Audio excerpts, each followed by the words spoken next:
Hello, hello, hello, one and all. Welcome. Oh, God.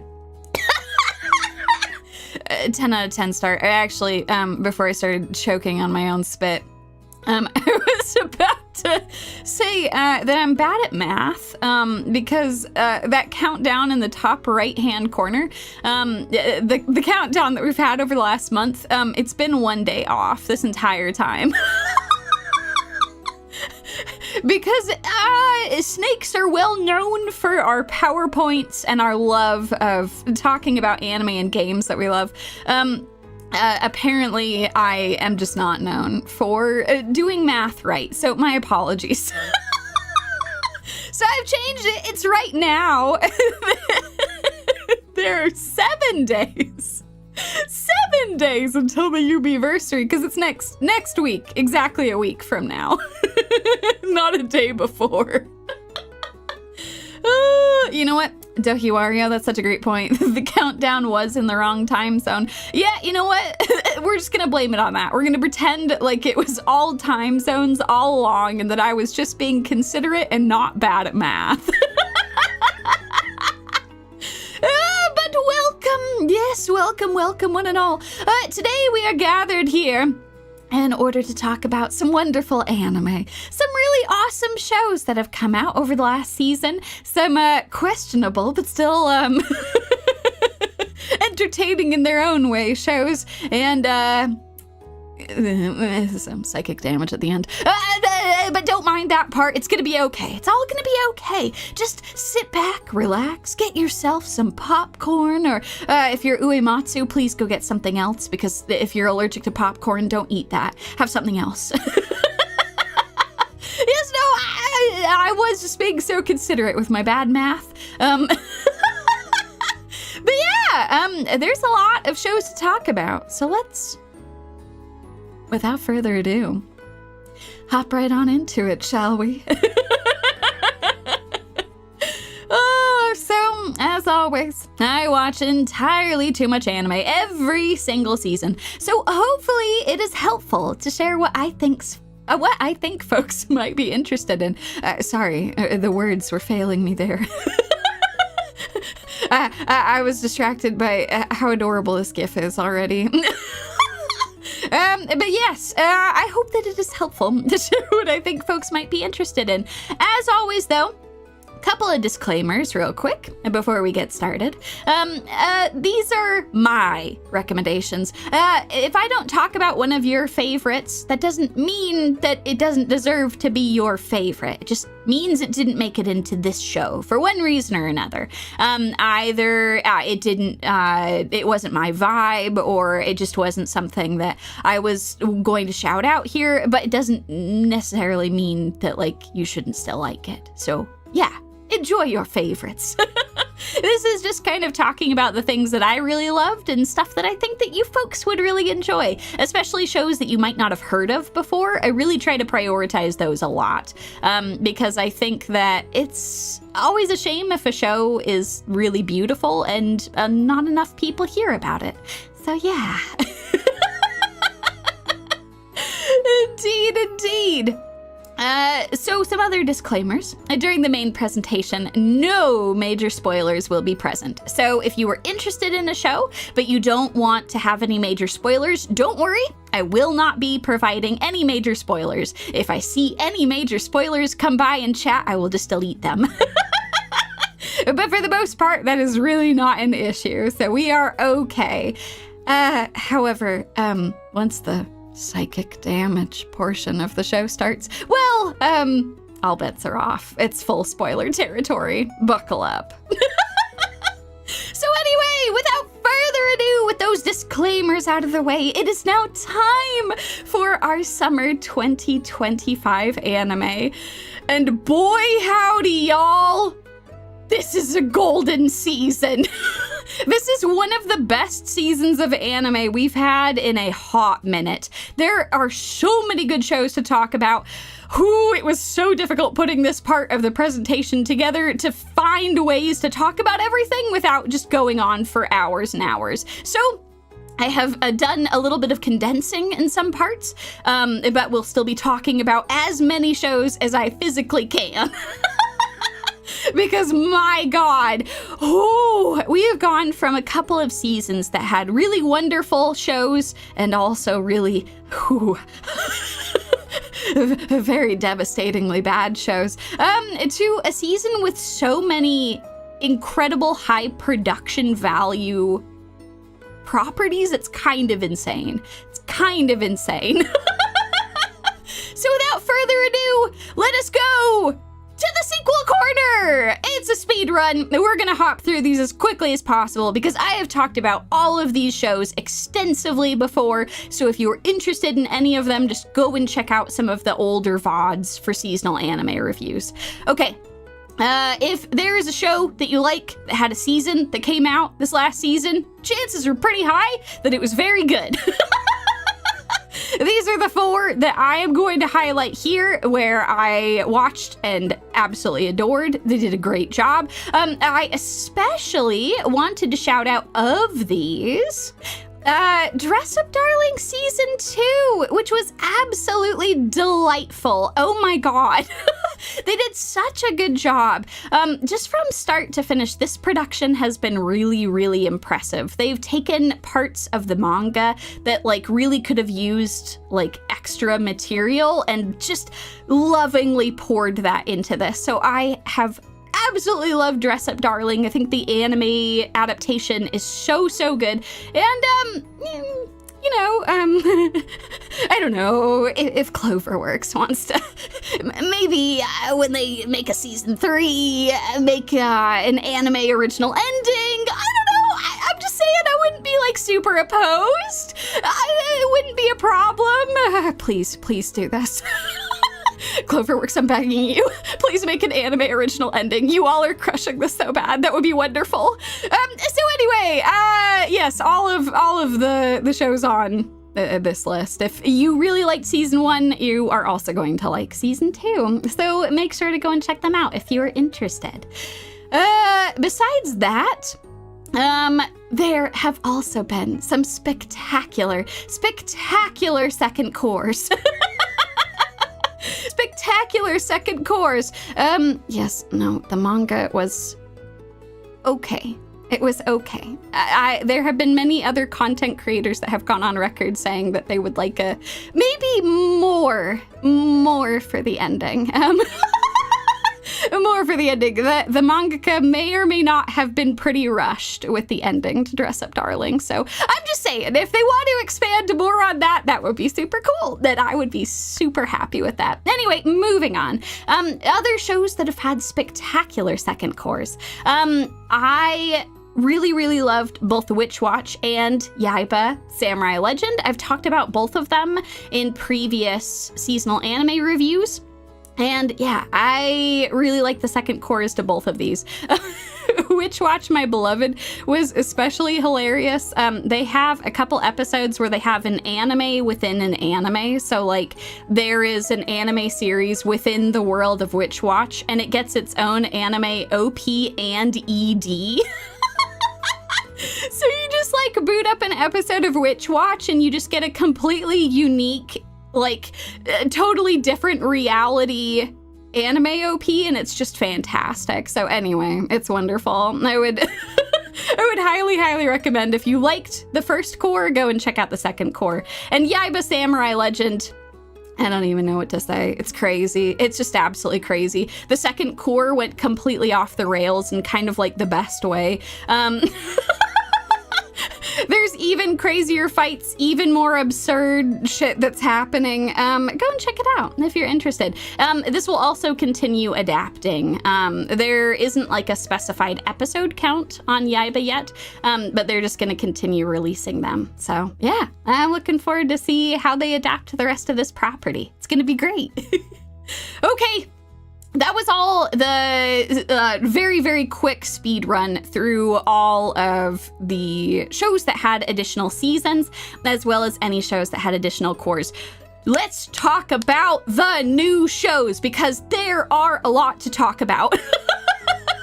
Okay, first new show that we're going to talk about is not going to be a surprise based on how I discussed it in the last seasonal anime review. But don't worry, if you missed that one, I got you covered. I got you covered. I got you all covered.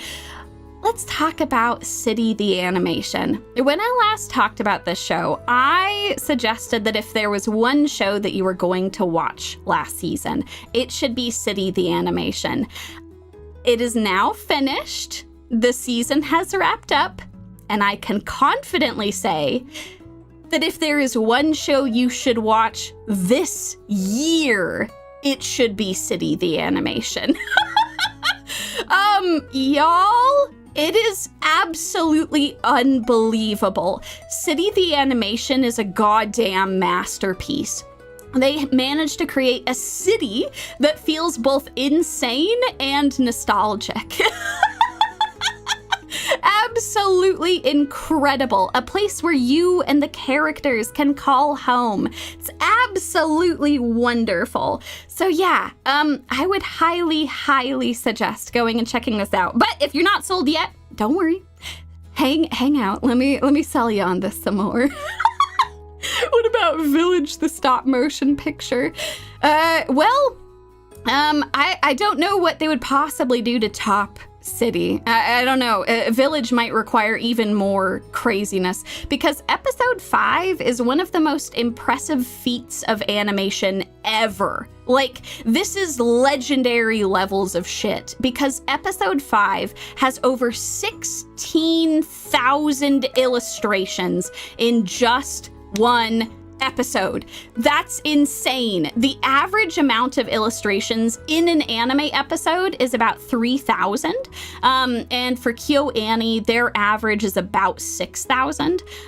So the fact that they more than doubled that to 16,000 is one of the craziest things I have ever witnessed. For this reason alone, you should check out City because it is just a feat of incredible it's hard to describe how amazing this is. And yes, no, you do astutely notice I did grab the portion of this that has the Tsuchinoko showing up. There's a Tsuchinoko in this. It's absolutely incredible. Oh my god. Yes, no, I will also be thinking about episode 5 for such a long time. This show is, for lack of a better word, a love letter to animation and this crazy, beautiful world that we live in. It's absolutely incredible from start to finish. So it's just a feat of animation. It's a feat of comedy. It's a feat of world building. I adore this. It's absolutely incredible. You will laugh. You will cry. You will feel grateful to be alive watching this show from start to finish. I could not believe that this was something that was produced. KyoAni has really outdone themselves. I cannot believe how amazing this was to watch. Both Bear and I were crying in the last episode.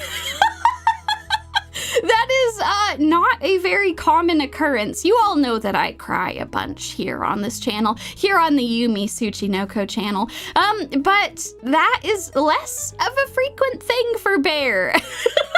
So to actually have the both of us crying, I don't know, the show was just really, really incredible. Very touching, very eye-opening in a lot of ways, and just very poignant. I was very, very impressed. Oh, this show is a testament to the beauty of anime and why it is such an incredible art form. It's one of those shows that if someone was curious about anime, if they were curious about the things that can be accomplished in it, this is a show that I would show to them. And I think that it's very accessible for people. I think it's very beautiful. I think it's very funny. And I think it's just incredible. So yeah, I don't know. It just makes me, it's the type of show that makes me really happy to be an anime fan because I got to experience this. And I would really suggest that you all go and experience it too, because I think it's that kind of show. It's really cool. Yumi cried, not too surprising. Bear, stop the presses. That's what I'm saying, man. That's what I'm saying. And if for some reason you were still not sold on any of this, let me also give you this bit of information. This show is also one of the funniest things I've ever watched. Like, it takes the absurdist comedy of Nichijou and just creates an entire city of it. And you get to see these characters interact with each other in crazier and crazier ways as the entire series goes on. They just do such a good job with physical comedy, gag comedy, smart comedy, like things where like, I don't know how they do it. The original author of this is really good at what they do, and KyoAni has just knocked this shit right out of the park. Yes, no, it is a whole city of Nichijou shenanigans, which will make you smile, laugh, and cry. Top right is me in the morning. Right? This shit is iconic. It's amazing. Do you know how hard it was to try and pick which gifs from the show to put in this? Absolutely amazing. And as just one example of this, I now humbly present to you all Mambo number 5. At least a short snippet of it. This following clip I'm about to show you is from the actual show, the actual factual show. And I will now show it to you with no context. Enjoy!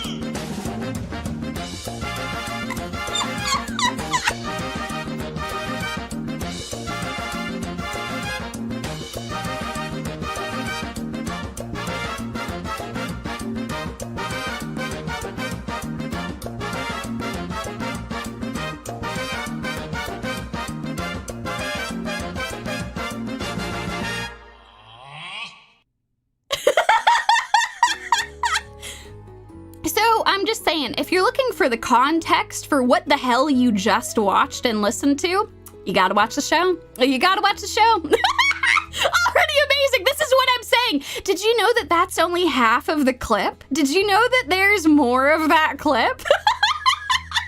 You're just gonna have to watch it to find out. I'm just saying, you're gonna have to do it.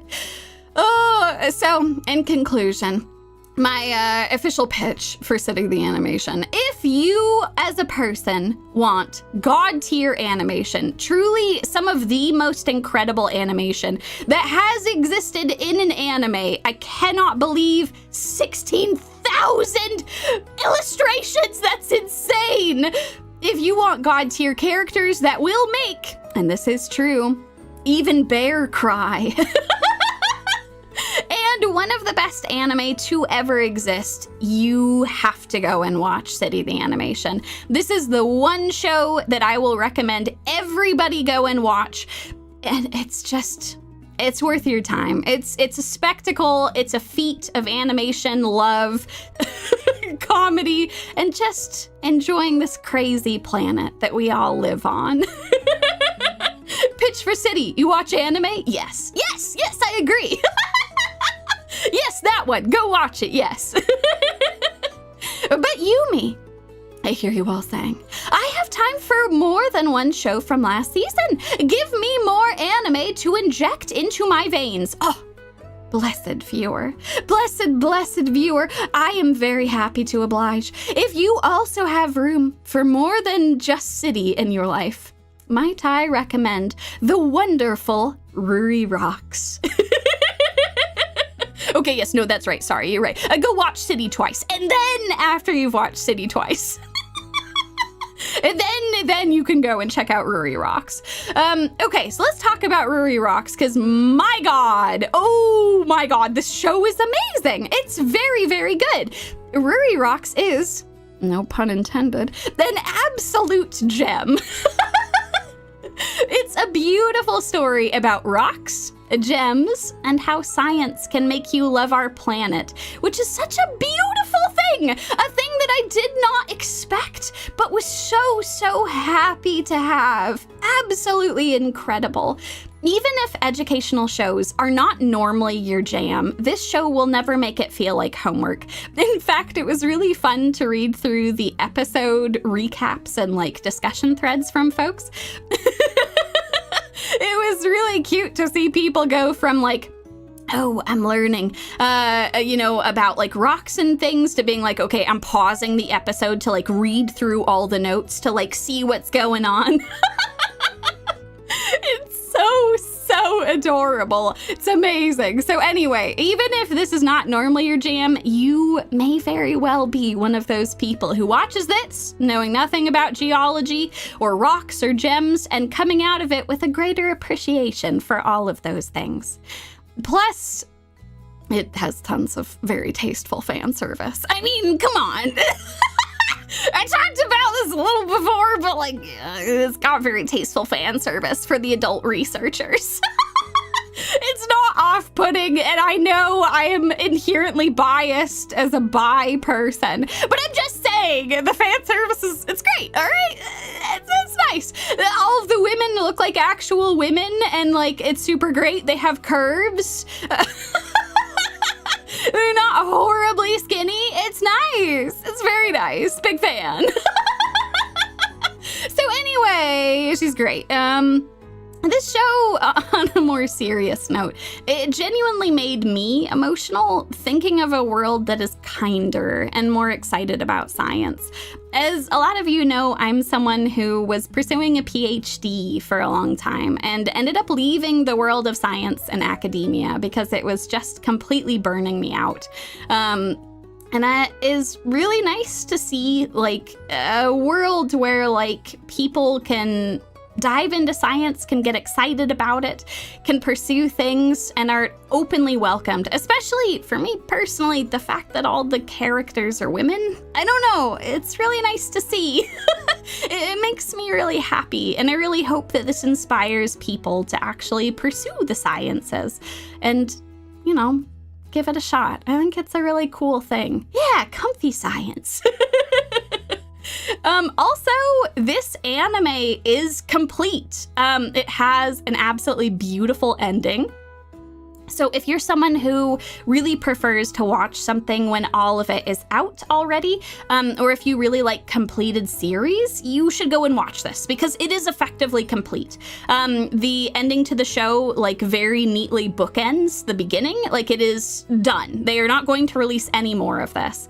So yeah, it's really wonderful. Oh, Firo, welcome. Right, this show is amazing. God, it's absolutely incredible. So if you've been on the fence about watching this, I would really highly recommend checking it out. I think it's very, very much worth your time. I really hope that Studio Bind keeps making projects like this. They have such a talented team that deserve to make more anime like this.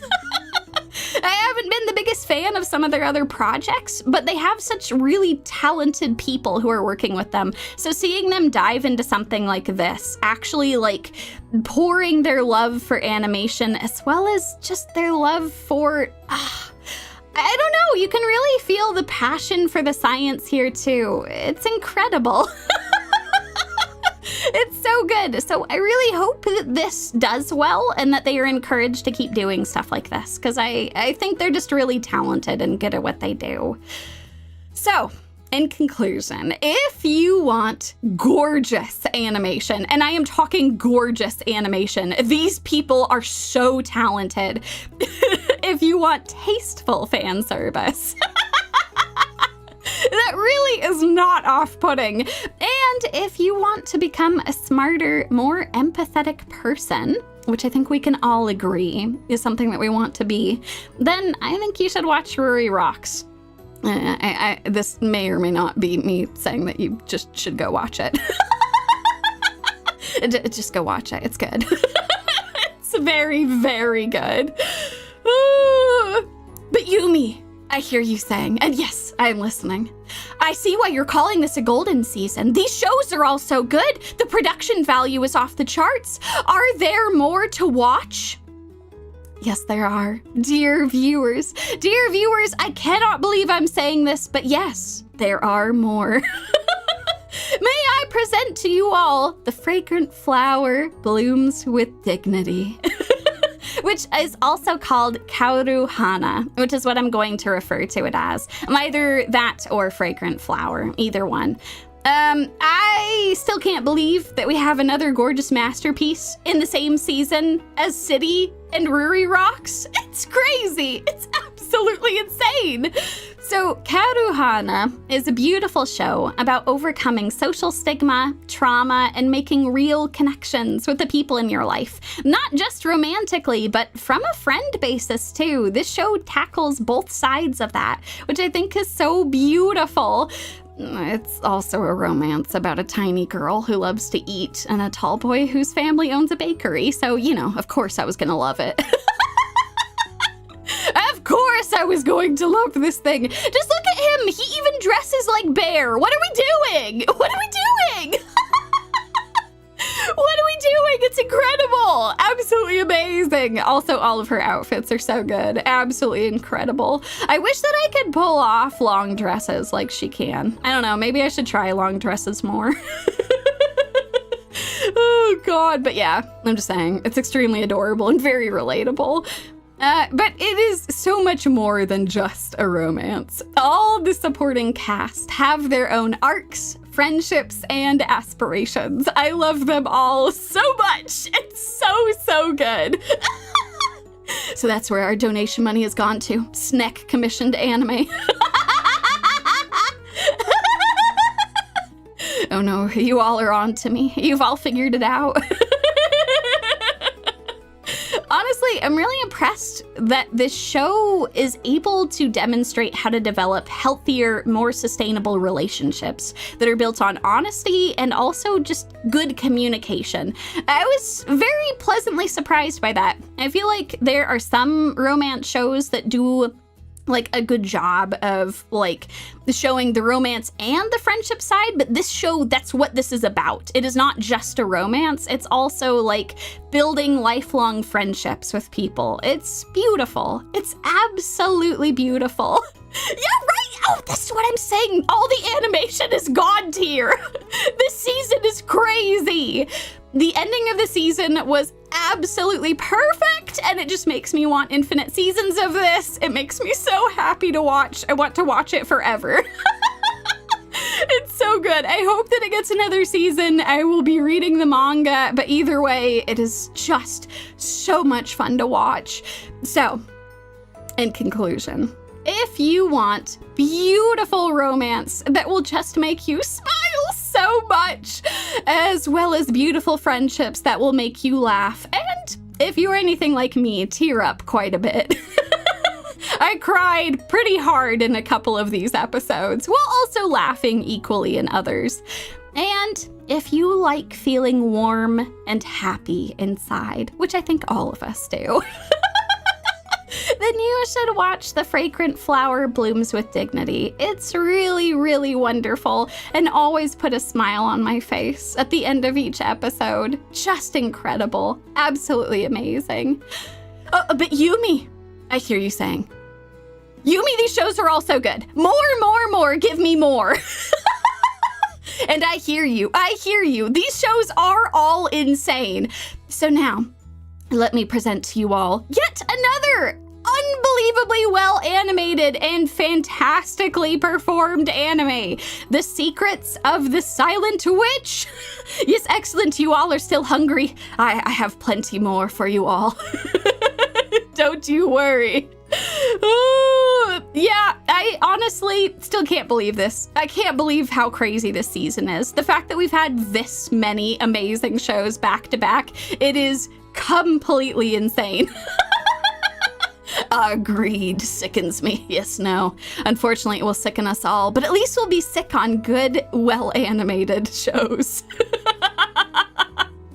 Oh, man. So, Silent Witch is about Monica, a prodigy who taught herself how to cast magic without speaking. The reason for that being that her social anxiety is so crippling that she struggles to cast spells otherwise.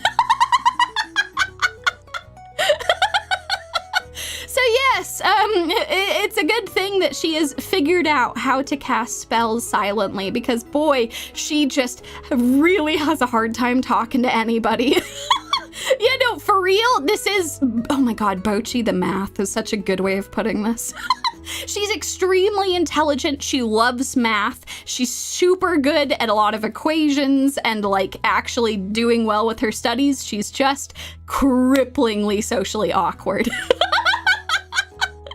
So she blew through school, graduated pretty early, got top marks and everything, left school behind, only to be dragged back, kicking and literally screaming. From her solitude out in the wilderness to go and attend school once again, but this time as a bodyguard for a prince, with the catch being that she has to hide her identity as the Silent Witch. I definitely empathize with her plight. I too would be passed out on death's door if I was tasked with such a thing. She was living her best hermit life, and she was dragged away saying, "Oh no, you thought school was over. It's time for school too." Electric Boogaloo, but this time you don't get to do any of the fancy stuff where people can see you. Ooh, boy. This leads to one of the most glorious shows. Filled with both comedy and drama, as Monica has a second chance at friendship and youth, all while trying to overcome her crippling social anxiety and the very real trauma that led to it. This is a show that will make you laugh and cry equally, all while displaying some truly gorgeous animation and music. It is truly one of a kind. Yeah, y'all are right. We all love the trauma. We love working through it and trying to live happier lives despite it. So, if you want absolutely hilarious comedy, Monica is just so endearing and so deeply hilarious. While also having wonderfully lovable characters. The entire cast of Silent Witch is so good. It is impossible to pick a favorite. And if you also want to watch a show about people overcoming trauma to become happier in their lives, then I would highly recommend Secrets of the Silent Witch. I love this show so much. I want infinite seasons of this. It is so wonderful from start to finish, and I would highly, highly recommend checking it out, both for the comedy, the animation, and for all the tears we will shed along the way. Yumi! I hear you all saying, getting louder and louder as time goes on. Yumi, I'm losing it. The production value of this season is insane. More, give me more. Oh, God! Oh, God, what's happened? Oh, God, something has gone terribly wrong. Why is the screen gone like this?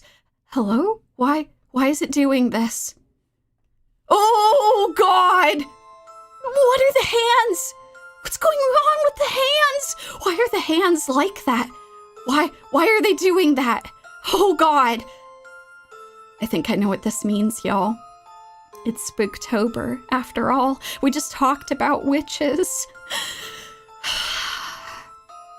It's time for us to talk about the spooky shows. Oh, God. All right. Are you all prepared? It's Spooktober after all. And what would any good Spooktober be without a spooky show like the summer Hikaru died? Oh boy, where do I begin with this show? For one thing, when I talk about this show, I will refer to it as Hikanatsu, but you can also refer to it as Summer Hikaru Died. But just for simplicity, I'll be doing that. This show is a psychological horror, which asks a deeply unsettling question.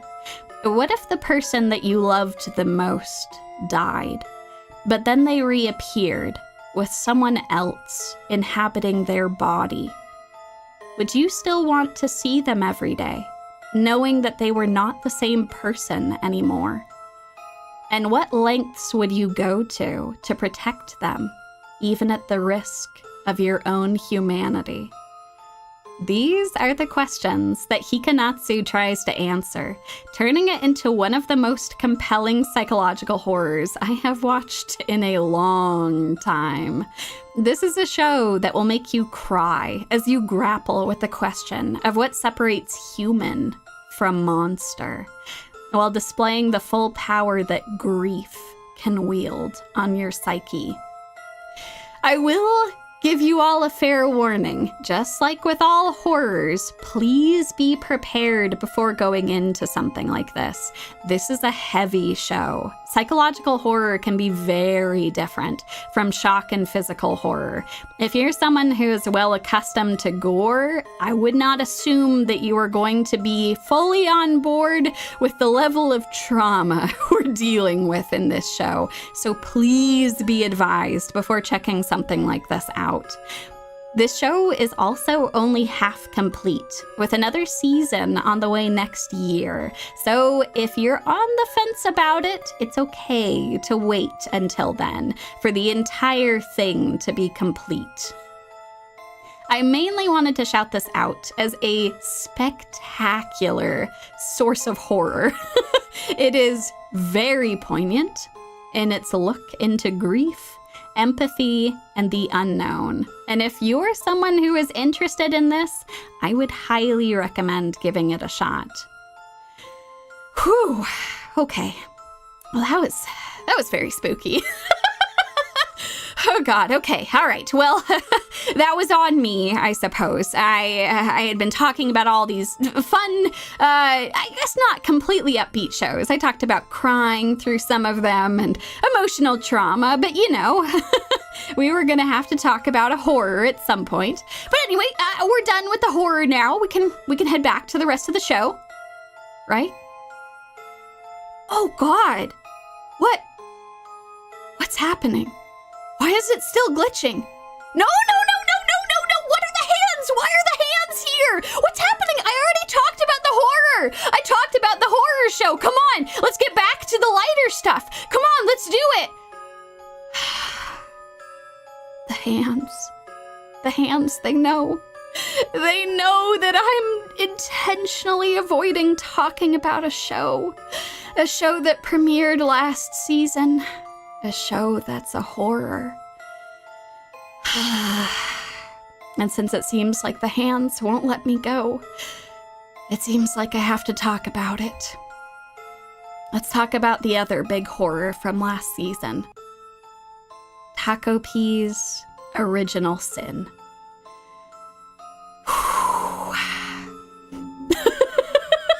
Oh, sorry, some spooky motorcycles just went by. Ignore them.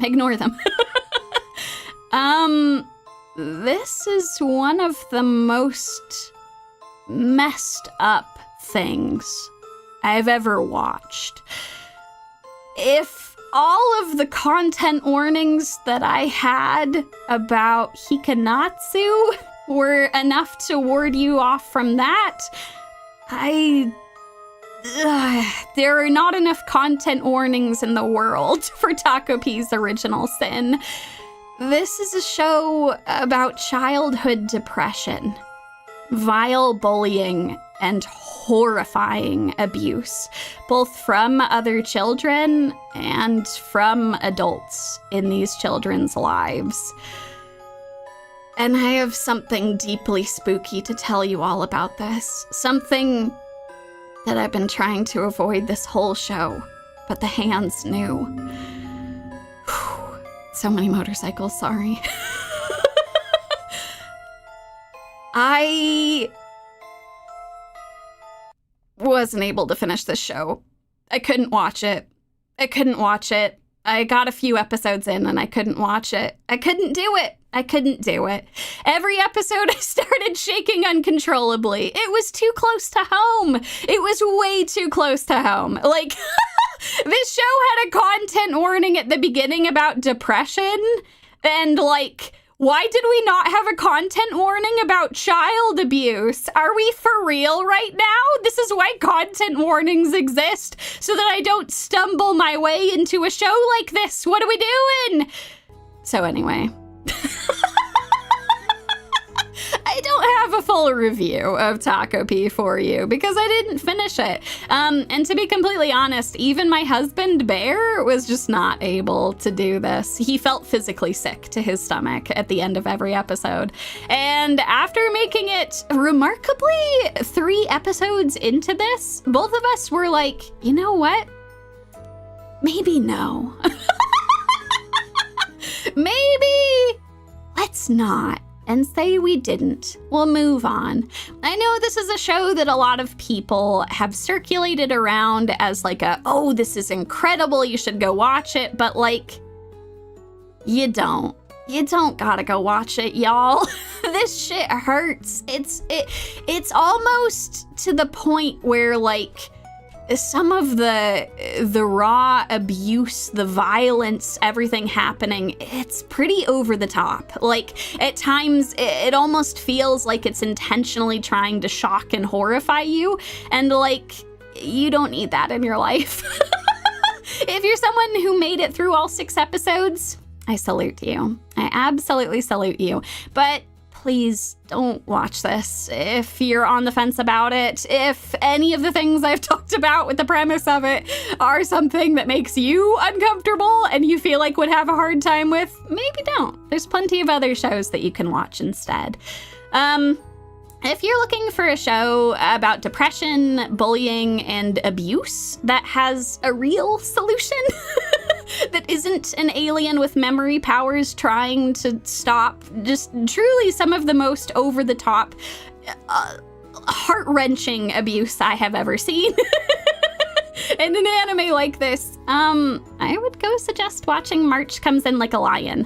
I've talked about this show before. It's one of my favorite shows ever, and this tackles all of those things. This tackles childhood abuse, this tackles bullying, this tackles crippling depression of a rather comparable level, and it has real solutions for people. It has a much better depiction of how people in the world interact with this sort of thing. Not all adults, not all children are callous and refuse to help out, turning a blind eye. There are tons of teachers, parents, sisters, friends, folks who want to help you in your life. And I love this show for it. Also, you'll learn a lot about shogi. So like, I don't know. If you don't know anything about shogi, you're gonna learn a bunch about shogi watching this. There's 2 seasons of this. It is fantastic. I would highly suggest watching all of it. If you're going to watch any of this, finish it. I insist that you finish it. I think it is very crucial to do so because the 2nd season really ties everything together. And it's just one of my favorite things I've ever watched. So if you're someone who wants to see some of these themes actually be tackled in a way that's like, oh, this is how this could be solved in the real world, I would go and check out March Comes In Like a Lion. I think it's really beautiful and I love it to death. You know, time to learn shogi, indeed. Oh, man. But yeah, no, this is what I would suggest instead. Go watch March Comes In Like a Lion. At this point, it's a couple years old, but it's still absolutely gorgeous. It's really well done. Very much worth your time. Whew. Okay, we're gonna check. Next slide. Any static? Any static? I think we're safe. Oh, the static went away. Okay, good. Phew. I don't know where the hands came from. That was super weird. But thankfully, it seems like we've resolved it. So no more hands and no more spooky time. We should be totally fine. Woo! Okay. After all that, you all have earned something a lot lighter. Those were some pretty heavy shows that we just talked about. So I am now going to talk about a show, something that will actually be a good reprieve, a good palate cleanser for you all. Let's talk about With You and the Rain. Say safe. Safety is a lie. You can't do this to us. But see, look, no static happened. You all are totally safe from the hands. It will all be okay. I don't know why they were doing the rapid circling of the hands, but we're all safe here. See, look at how adorable that tanuki is. You're safe here with the tanuki. And here, I'll prove it to you. So, with you in the rain, asks an incredible question. What if Turnip Demon, you know, the absolutely horrible, psychically damaging show, what I talked about a couple of seasons ago, where a writer who has just lost his dog ends up adopting this horrible mushroom creature that sets things on fire and squirts its spores everywhere and eats all sort of ungodly things. Yes, that show. What if Turnip Demon was actually good? That is the question that this show seeks to answer, and I can tell you pretty confidently, this is actually quite good. This is what Turnip Dog wishes it was. It's incredible. From the ashes of Turnip Dog Demon emerges this beautiful show where a self-employed writer adopts a tanuki. Already an improvement over the horrible mushroom creature. I mean turnip creature. Sorry, it's a turnip. It's a turnip. It's not a mushroom. What am I talking about? So anyway, a self-employed writer adopts a tanuki that she finds on the side of the road. And this tanuki can communicate with writing. It knows Japanese and it can write. It has a little notepad that it carries with it everywhere. It writes little messages to everyone and it pretends to be a dog. It's not a tanuki, don't ask any questions. It's definitely a dog who can also write words while getting up to all kinds of absolutely adorable shenanigans. Look at this tanuki. Look how adorable they are. Look at this. Oh my god, this is insane. It is too cute. Look at it trying to get through to say hi to this cat. It has failed. This show is one of the most relaxing things I have watched. It is perfect for winding down from a long day. I love it so much. If they ever made merch of this tanuki, I would just hug it constantly. Look how floofy this boy is. It's so good. But yeah, no, the production value for this show is also very high. So you have just really wonderful representations of all of these animals, all these characters. It's so relaxing. It's so, so nice to watch. Also, the OP and the ED are both such a vibe. I listen to them all the time now. This show is so relaxing. Oh, it's wonderful. Oh, also, yes, no, you're all right. I don't get it. Where's the tanuki? Yes, no, you are correct. It's a dog. Sorry, it's a dog. It's a dog, yes, not a tanuki. So, if you want very relaxing vibes. Oh, so good. Absolutely adorable characters. Not just the tanuki, dog. Not just the dog is adorable. The characters are adorable too. And if you enjoy winding down with a cozy show, I would highly recommend With You in the Rain. I think this one really flew under the radar for a lot of folks because there's so many good shows that came out last season. Like, how could you keep up with all of them? You might not be able to sleep. No, I promise I'm getting sleep. I promise. That's actually happening. I am watching too much anime, though. But yeah, I would absolutely suggest watching this show. If all of those things sound like they're up your alley, it's wonderful.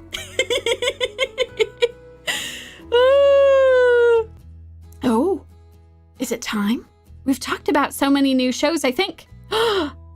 It's time, y'all. It's time for the Kuso-Anime. One of my favorite sections, a fan favorite for a reason. Anime within this section are here because they're kind of difficult to recommend fully, but they are deeply hysterical to watch, especially if you have some drinks or some time powers to help you. So let's dive right into this. Because y'all, even the Kuso-Anime are golden. Even the Kuso-Anime have insanely high production values. This is insane. What are we doing? Okay, the first Kuso-Anime to talk about is dealing with the Mikadono sisters is a breeze. Oh my god, this show is some tasty trash. Oh my god. Okay, so let me bring you up to speed with what this show is. Now, the Mikadono sisters is primarily about Yano-Kun, a hardworking boy whose mother recently passed away. And instead of going to live with any relatives, no, he instead becomes effectively the maid for 3 high school prodigies instead. As you do, you lose your final parent and then you go and live with 3 other people who go to the same school as you do. And as the maid for these high school prodigies, he is tasked with helping them achieve their full potential in all of their respective disciplines. And the only issue is all 3 of them have some pretty serious attitude issues and are not very willing to listen to our intrepid hero trying to help them out after his mother has died. So what ensues is just a comedy of errors where Yano-Kun and the Mikadono sisters rediscover the importance of love and family together. For such an insane premise, it's a surprisingly heartwarming show with tons of goofy comedy and just silly, silly shenanigans. Absolutely ridiculous.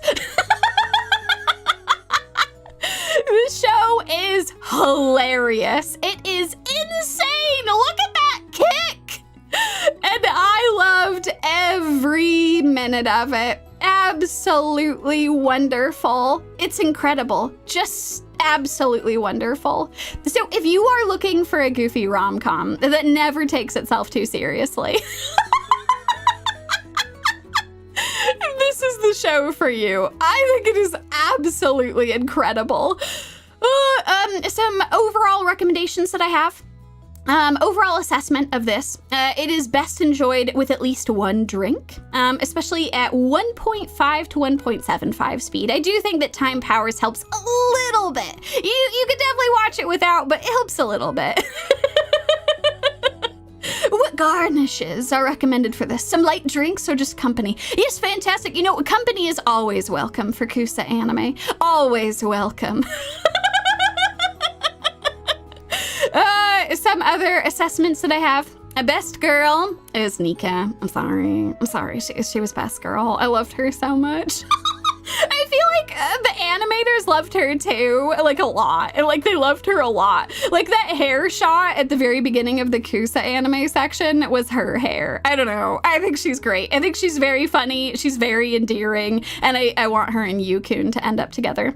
The second best girl was actually Sakura. She showed up later in the series, but I really liked her a lot. She has an entire episode and her whole own arc, and it's just wonderful.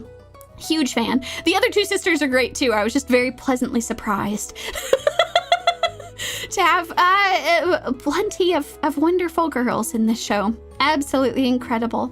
So yeah, huge fan. Would highly recommend. Fantastic Kuso material. Next up on our list. Oh boy. There's no freaking way I'll be your lover unless, which you can just call Watanare. It's just Watanare. Oh, Watanare! How I thought you would be a regular recommendation. How I thought you would end up in the main part of this show. Unless. But oh, how I didn't know your full power and your true insanity.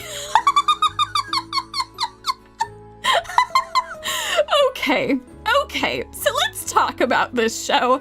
Watanare is about Renako, a cripplingly shy girl who fails her way into a lesbian harem of truly spectacular proportions. Like, she is girl failure, but like succeeding is like her character. It's absolutely insane.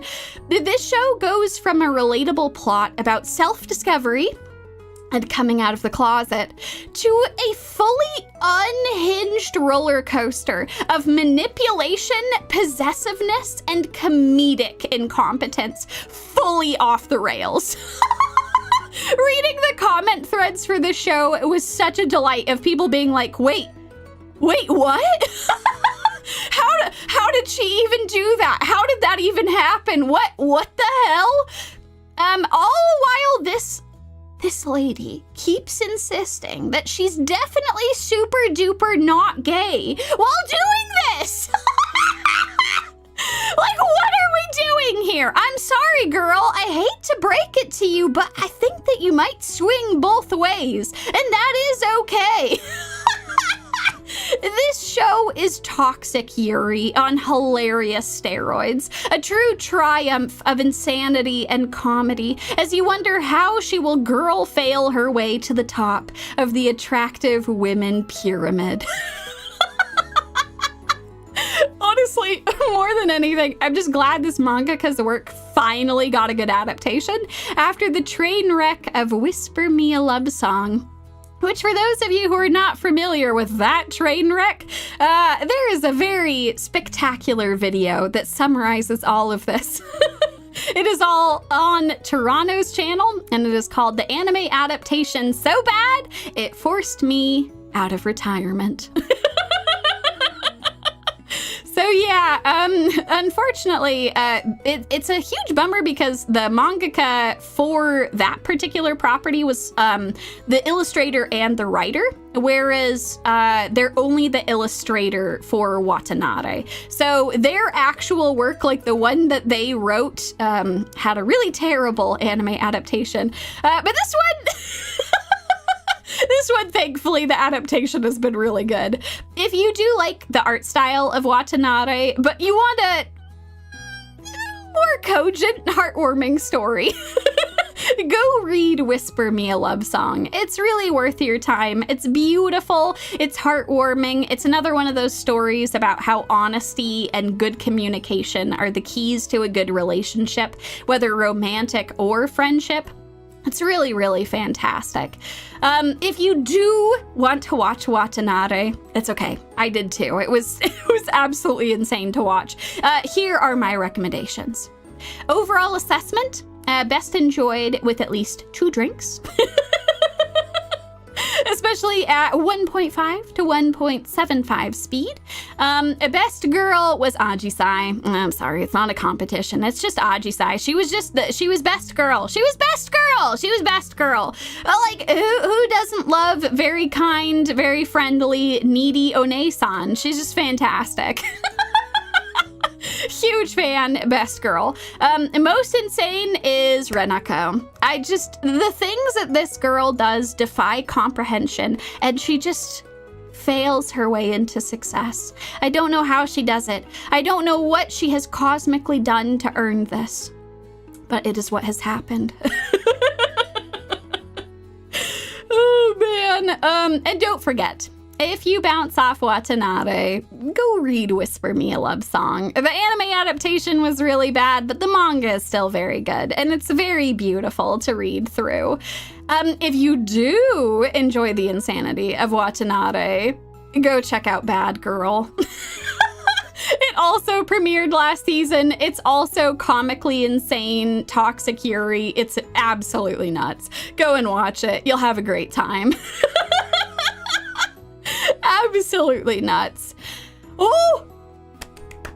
And last, but certainly not least, in our Kuso-Anime section, we have the shy hero and the assassin princesses. Oh my word!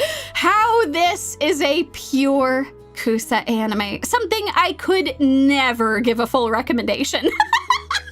But deserves deserves to be watched if you are interested. This show is about a shy hero who passes out from literally any signs of affection from women, like anything. Totally passed out, I can't hear or see anything anymore, gone. Just gone. And his 3 new party members, all 3 of whom have been tasked with stopping him from defeating the Demon Lord. So let's meet our 3 contestants. Who is going to stop him from defeating the Demon Lord? Will it be the Demon Lord's daughter? A very strong contender. She's very good with magic, very good with dark magic, in fact, and very powerful in her own right. Oh, but we have other tough competitors. Could it be the chain-smoking assassin? Who is dressed up as a goody two-shoes priest for the entirety of this mission and is definitely not cursing everyone out for it? Or could it be, and I kid you not, the dominatrix? Who has power to bring other people under her control and is kind of just here to see how far she can get with everything. She's the most in it for the funsies, if all things are considered. What ensues is honestly a wonderful dark comedy as the women try to assassinate the hero. While slowly becoming a real party with each other. This was the most unexpected delight, where they balanced having them trying to stop him from defeating the Demon Lord while also non-ironically enjoying each other's company and becoming a real party. It's really adorable, and I was shocked at this. It's raunchy. It is insane. I'm not going to deny that. The animation and the models are also not up to the same level as the other shows from this season. Of all of the shows I've talked about today, I would say that the production value of this is a lot closer to some of the other shows I've talked about in the past. Like a more usual season of anime as opposed to this crazy golden season that we're in. But I absolutely adored this show. I thought it was so much fun. The earnest hero, the wonderful relationship of all of the women, and the comedy were immaculate. Absolutely amazing. Oh, I'm so glad that y'all enjoyed this one too. God damn.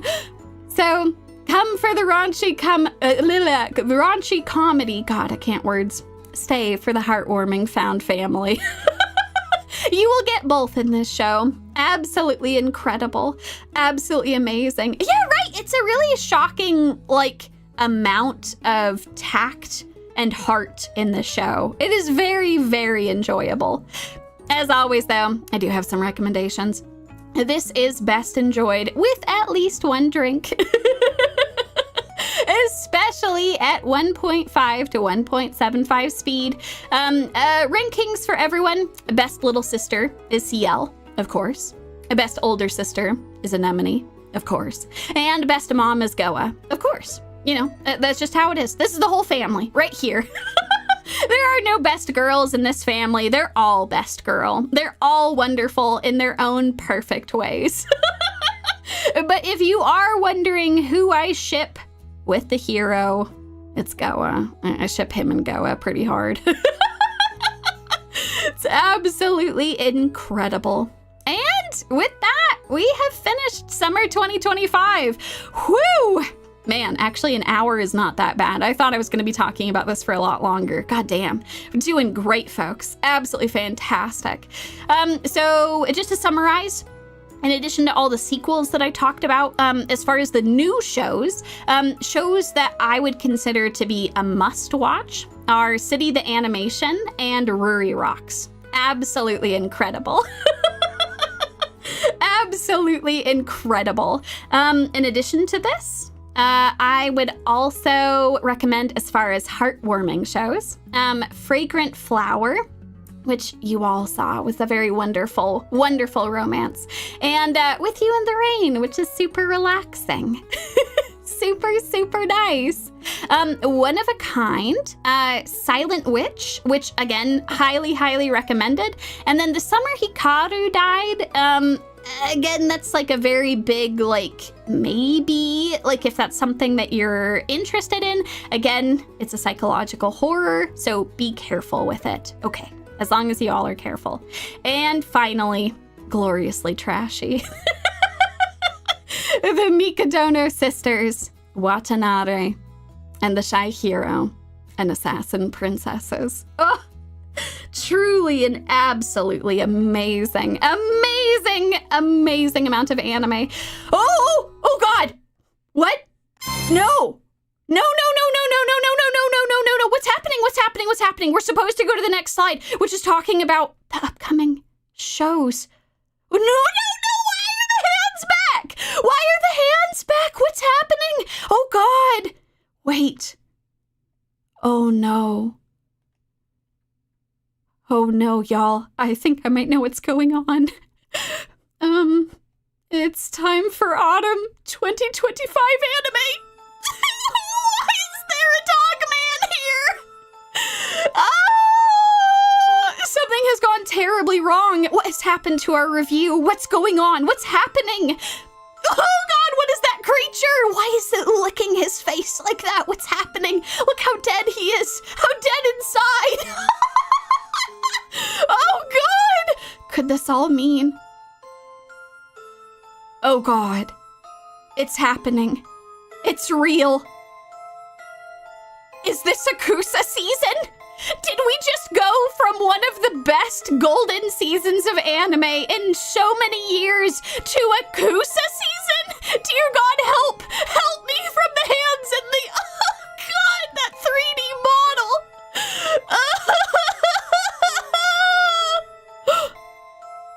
Oh, hold on!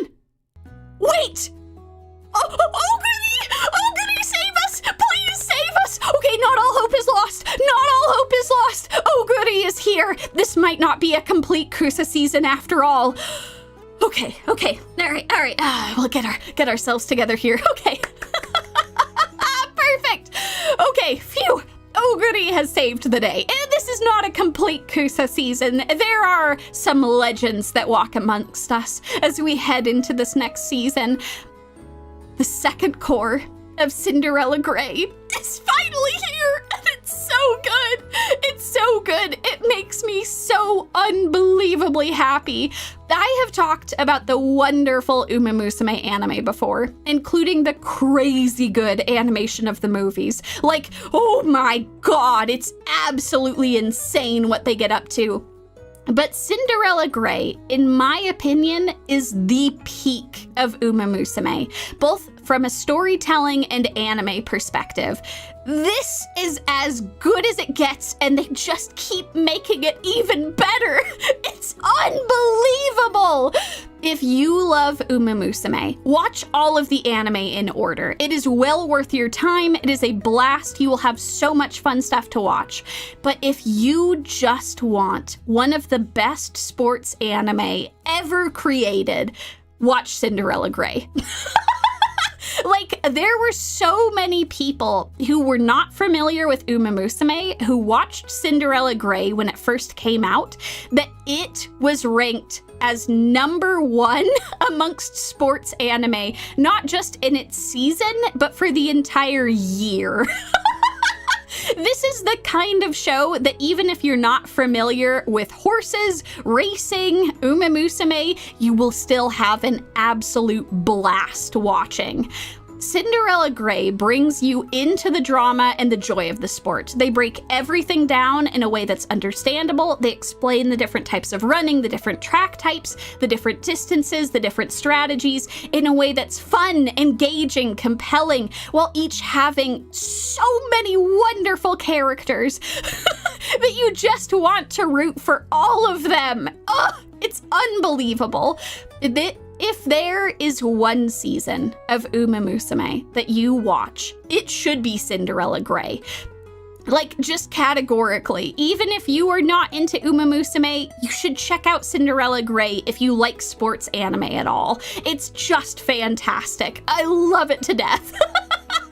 So, in conclusion, if you want legendary Uma girls that will send chills down your spine, legendary memes that will have you laughing for days afterwards, and one of the best sports anime ever, you should watch Cinderella Grey. It's incredible, a true feat. It's actually based on a manga of the same name, and they just... they capture the energy from it so well. It's so good. It's absolutely amazing. I love it. Go check it out. It's great. In addition to this, there are plenty of other shows this season that are not Kusa shows. So let me talk about those real quick. So shows that have a ton of potential. I don't want to give like a full review of any of these yet because I've only seen a couple episodes of them. But these are the ones that I felt had tons of potential and that I really hope will be able to stick the landing. So show number 1 is Sanda. Oh my god. Science Saru is out here creating some of the craziest shit from one season to the next. And their latest adventure is Sanda, a story about a 14-year-old boy who lives in a society where children are literally disappearing. Like kids just kind of disappear into thin air. And he is, ?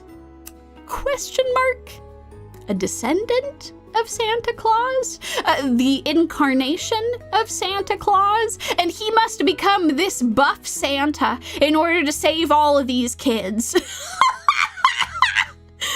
so amazing. Yes, no, I do hate to break it to you. This is the 14-year-old in his transformed body. He does not normally look like this. It is extremely funny watching him try to navigate being this person. Absolutely incredible. I love it. So much fun to watch.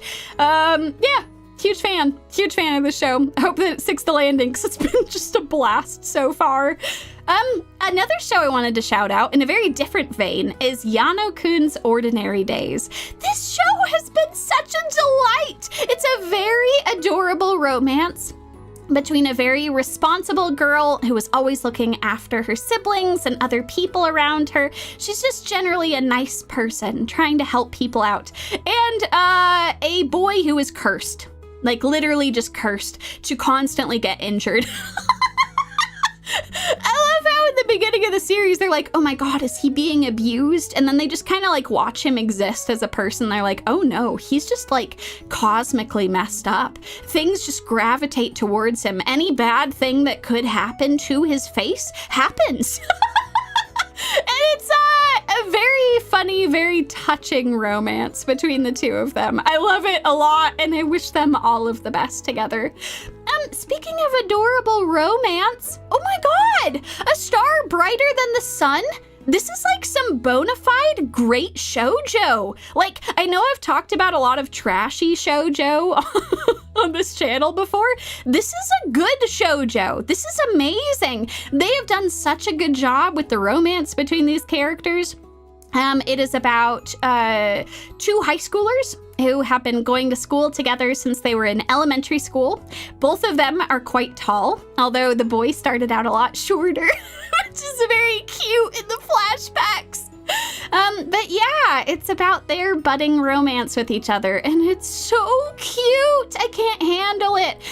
Bear has been a huge fan of this show and has been very complimentary of it, saying that, like, usually when we watch trashy shoujo, like, the two of us will laugh, but I'm the one who's, like, cackling maniacally because, like, I feel it in my bones, you know? Like, this was the trashy stuff I used to read. But it's been super nice to watch, like, a really wonderful shoujo romance. Just, like, it's very conscientious. It's very empathetic. All of the relationships between the characters are very believable, which is super nice. Nothing ever feels contrived. I've actually really liked the relationship that the two of them have and a lot of their friend group. It's great. I love it. Yes, tall people romance. This season we had short and tall, and this season we have tall and tall. It's wonderful. Absolutely wonderful. So I would suggest checking that out if you're in the mood for some fun romance. It's been very, very good so far.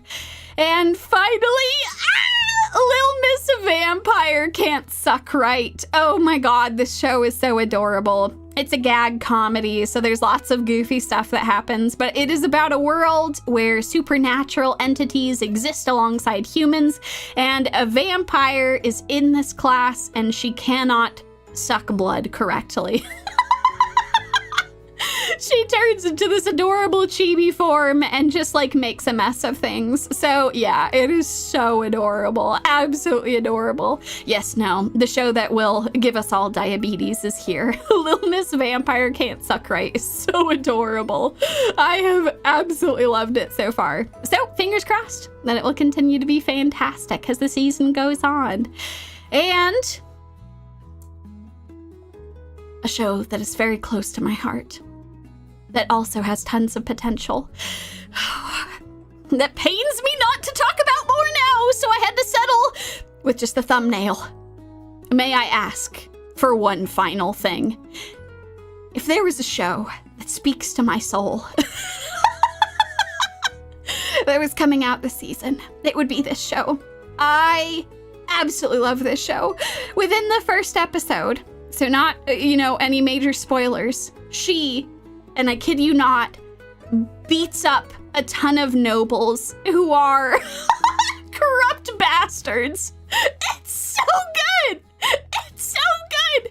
She has those brass knuckles just ready to go. It is such a blast. I am obsessed with this show. It is so wonderful. If you are looking for a very fun comedy with just tons of over the top girl punching people violence, go check this out. I think you all will absolutely adore this. Catching These Hands, the anime, indeed. I would highly recommend, may I ask. It is such a blast. There's just something about chaotic neutral and chaotic good characters that I just adore. I just adore them so much. And this is just what she is. She's chaotic good and neutral sometimes. It's so fantastic. So anyway, these are my recommendations for the shows with tons of potential.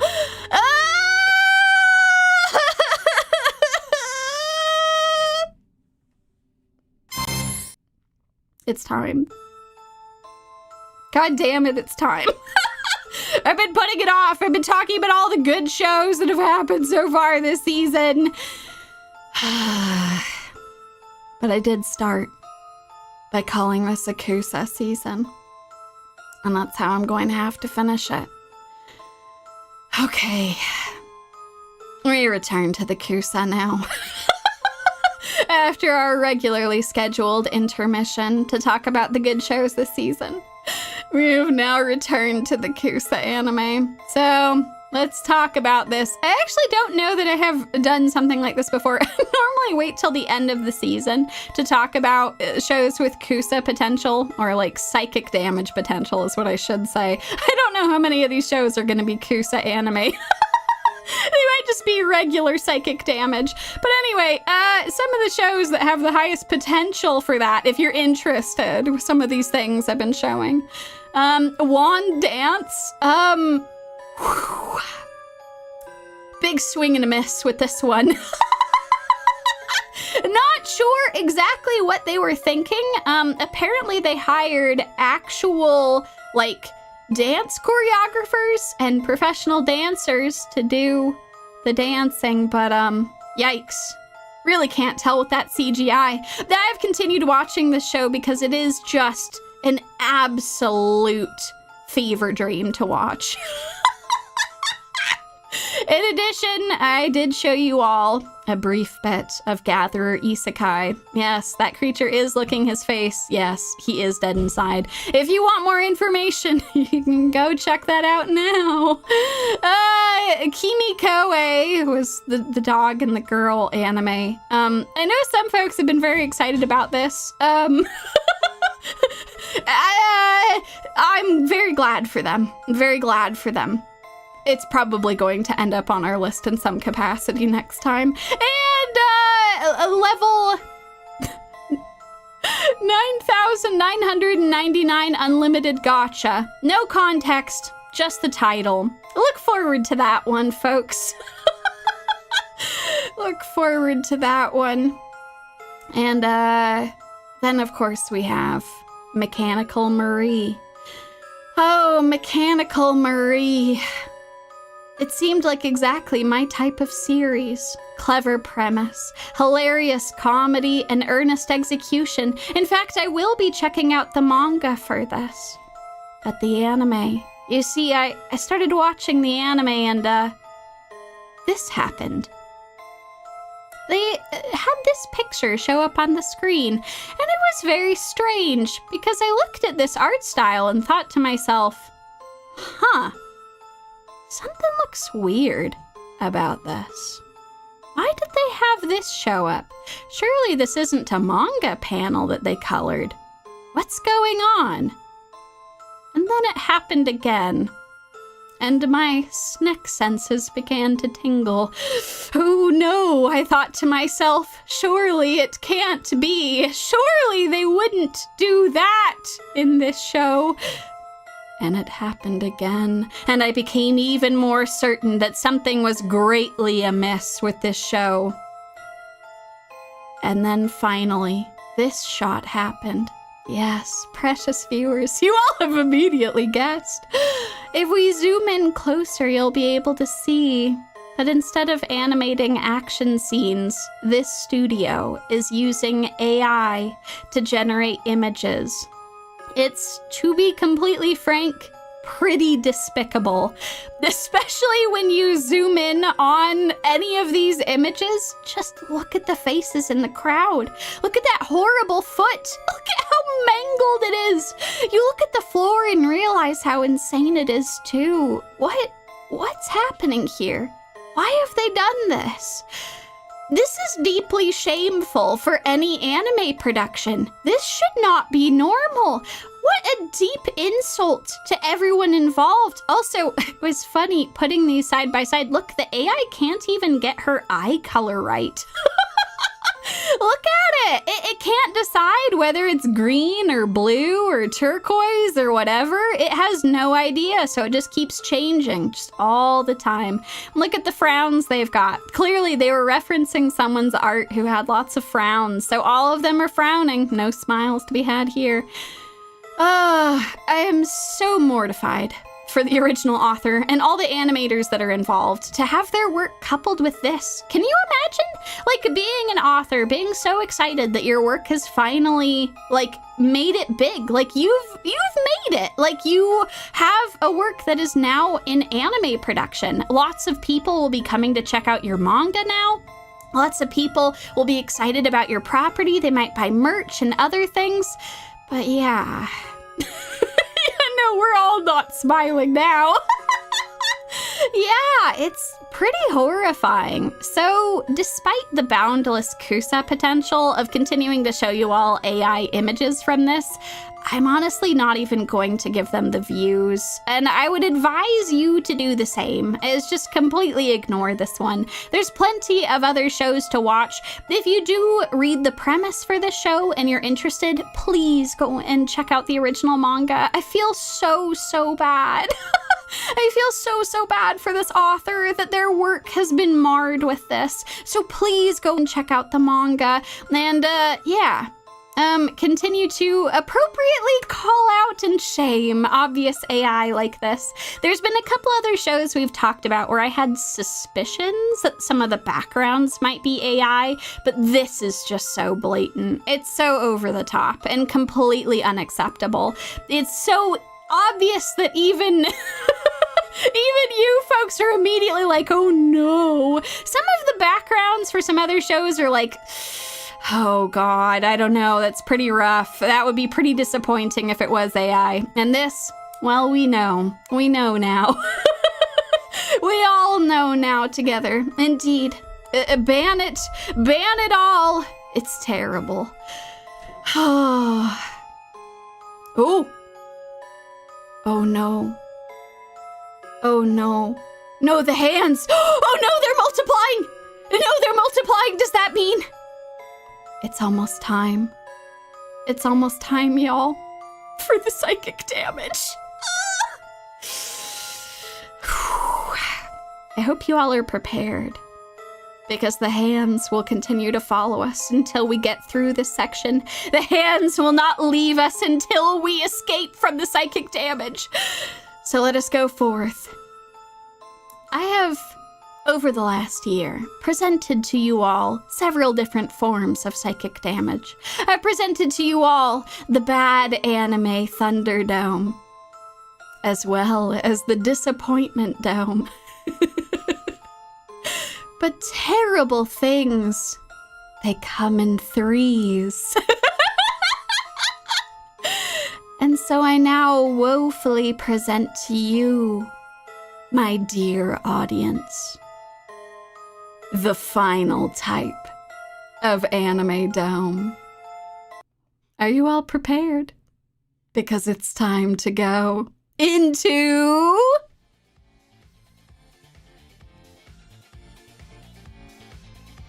That's right, folks. You're here at the final type of dome. You've seen the Thunderdome. You've seen the Disappointment Dome. But are you prepared for the Blunderdome? Don't worry if you're not, because I am prepared for you. I am ready to go. Oh, so let me introduce the Blunderdome. This is a new type of dome for all of you. So let's hop right into it, shall we? So these shows are not so numerous as to be a Thunderdome, nor are they disappointments. They are blunders. Pure and simple, they are Blunderdomes. Oh, and we have a very special system for the Blunderdome. All shows will be ranked on our brand new Blunder Meter. Woo! Round of applause for the Blunder Meter. Let me all walk you through the rankings on the Blunder Meter. We have the lowest amount of blunder, which is blunderous. We have a medium amount of blunder, which is blunderful. And we have the most amount of blunder, blunder max. So let us begin our journey into the Blunderdome together, and we will conquer, vanquish perhaps, the hands and all of the shows within the Blunderdome. Starting off with, in our blunderous category, drum roll. April showers bring May flowers. Woo! Do not be deceived. Buckle up, y'all. You all keep hearing blender. We making a bad anime smoothie. You know, I guess we are. I mean, even dome is upside down and backwards. I don't know what happened. I'm sure it went into the blender. But anyway, I'm getting ahead of myself. Buckle up, y'all, because this first show deserves to be in the Blunderdome with us today. This show is a blunderous production from start to finish. To properly explain this, allow me to introduce our two romantic leads in this blunderous show. Our first romantic lead is Tabata. Tabata is, by and large, the main character of this show, so you will see a lot of her in it. And she has, unfortunately, two personality traits. The first of which, and the most prominent of which, is crippling self-loathing. She is the type of person who will, be convinced that she cannot make any real friends and continues to play, mobile games to date men. If only the real world had conversation options and affection levels, she says to herself, making me and everyone watching very, very sad for her. But it doesn't stop there. No, her crippling self-loathing is all-encompassing. She regularly strikes herself on the show all the time. punching, slapping, hitting, otherwise defacing herself. It is hard to watch. And she also pushes everyone away from her constantly, claiming that she is not worthy of their attention. Oh boy, this is some real crippling self-loathing. It is not enough just to play a game like this, where you feel like you are distanced from the people around you. No, all of these other things on top of this, this is truly crippling amounts of self-loathing. And her other personality trait is being quote-unquote a nice girl, TMCR. And for those of you who might be wondering, oh, so like she's nice to other people, she's nice to talk to, nice to be around, says nice things about people. No, she's just a nice girl because she said that she's nice. Because all the other characters say that she's nice. How do we know that she's nice? She's part of the beautification committee. She puts flowers up for people and helps take over for other people when they're too lazy to do their work. That's it. That's it. Oh no, you all say that kind of nice girl. You all truly are my audience. Oh, you all have put two and two together. What do you get when you combine crippling self-loathing and convincing yourself that you are really nice and other people just don't appreciate that about yourself? That's right. She is one step away from being a full femcel. Oh God. Oh, God! This is bad. This is very, very bad. Very, very bad. We have to help her. We have to save her. We have to pull her out of this. There is a way for you to enjoy your high school and adult life. You can get through this. There are friends you can make. There are romances you can have. But dear God, she is right on the edge. But before you get too worried, don't worry. She won't become a full femcel because everyone literally throws themselves at her to become friends. The show finds every contrivance possible to throw people at her to be friends, even though she throws herself away in the opposite direction. You know what, Isaac? Fantastic question. Okay, so for those of you who have maybe heard the term incel before, it is the female equivalent of that. Incels and femcels are two sides of the same coin. They are people who have convinced themselves that they are not worthy in the dating market, that they are not worthy of friendships, that they are physically inferior in some way, and it's all the fault of all the people around them. In the case of incels, a lot of them are straight and will blame the women in their lives, and for femcels, it's the opposite. A lot of them will blame the men in their lives. So yeah, it is a thing that you can recover from, actually, but it is difficult because they are very good at isolating you from everyone in your life. The best thing that you can do to avoid ever becoming this is one thing, just, treat people like people. If you do that, it's pretty easy, to like empathize. It's not the fault of other people. I wouldn't even say it's your fault. It's just, maybe blaming an entire group of people for you not being able to get dates is a little unreasonable. Also, crippling self-loathing is like a hallmark of incels and femcels.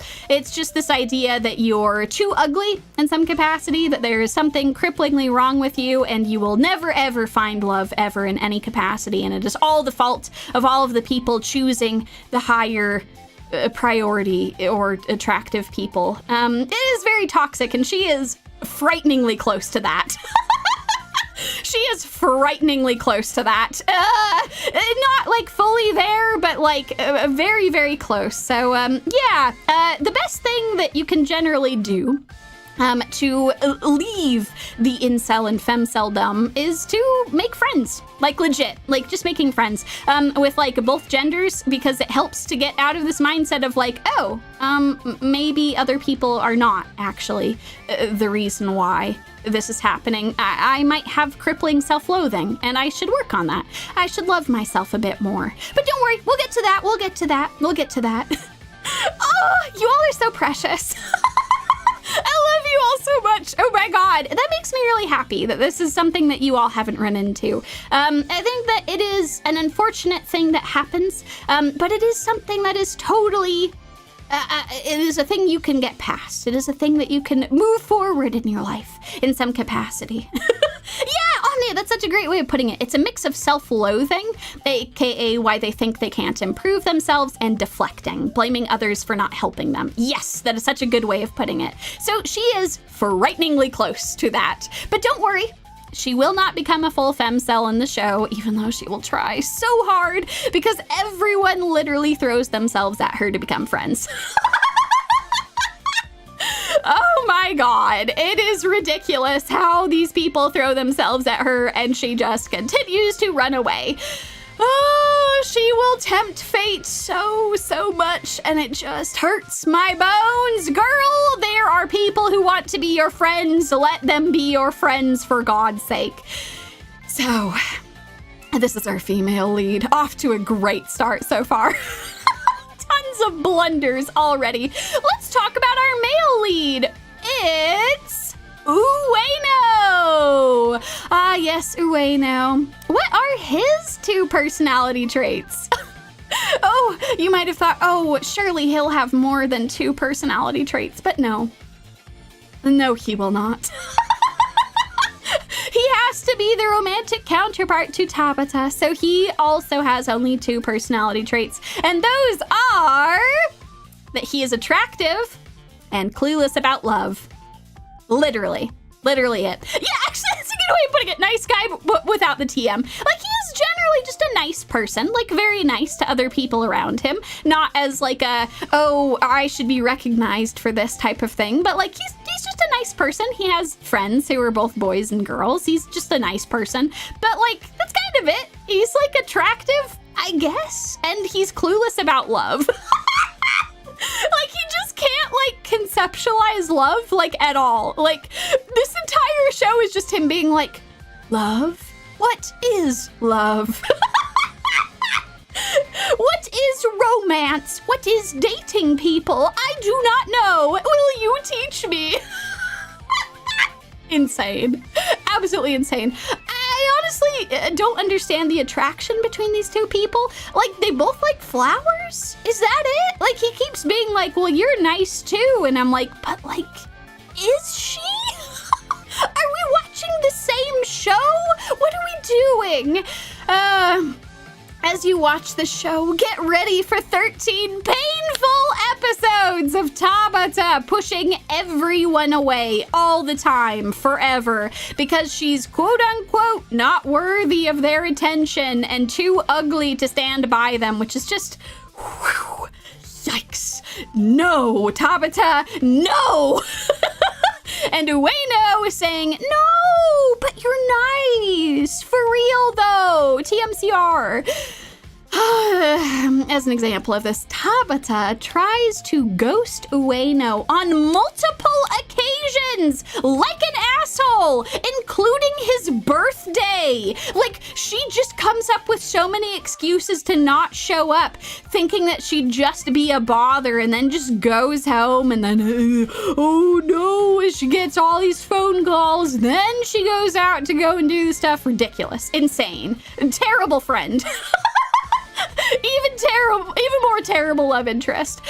And he always just rolls with it because she's just quirky like that. Oh, I'm glad she didn't hate me, he says to himself, even though she ghosted me and she's always hitting herself and talking about how much she hates herself. It's okay. We're all dandy in these parts.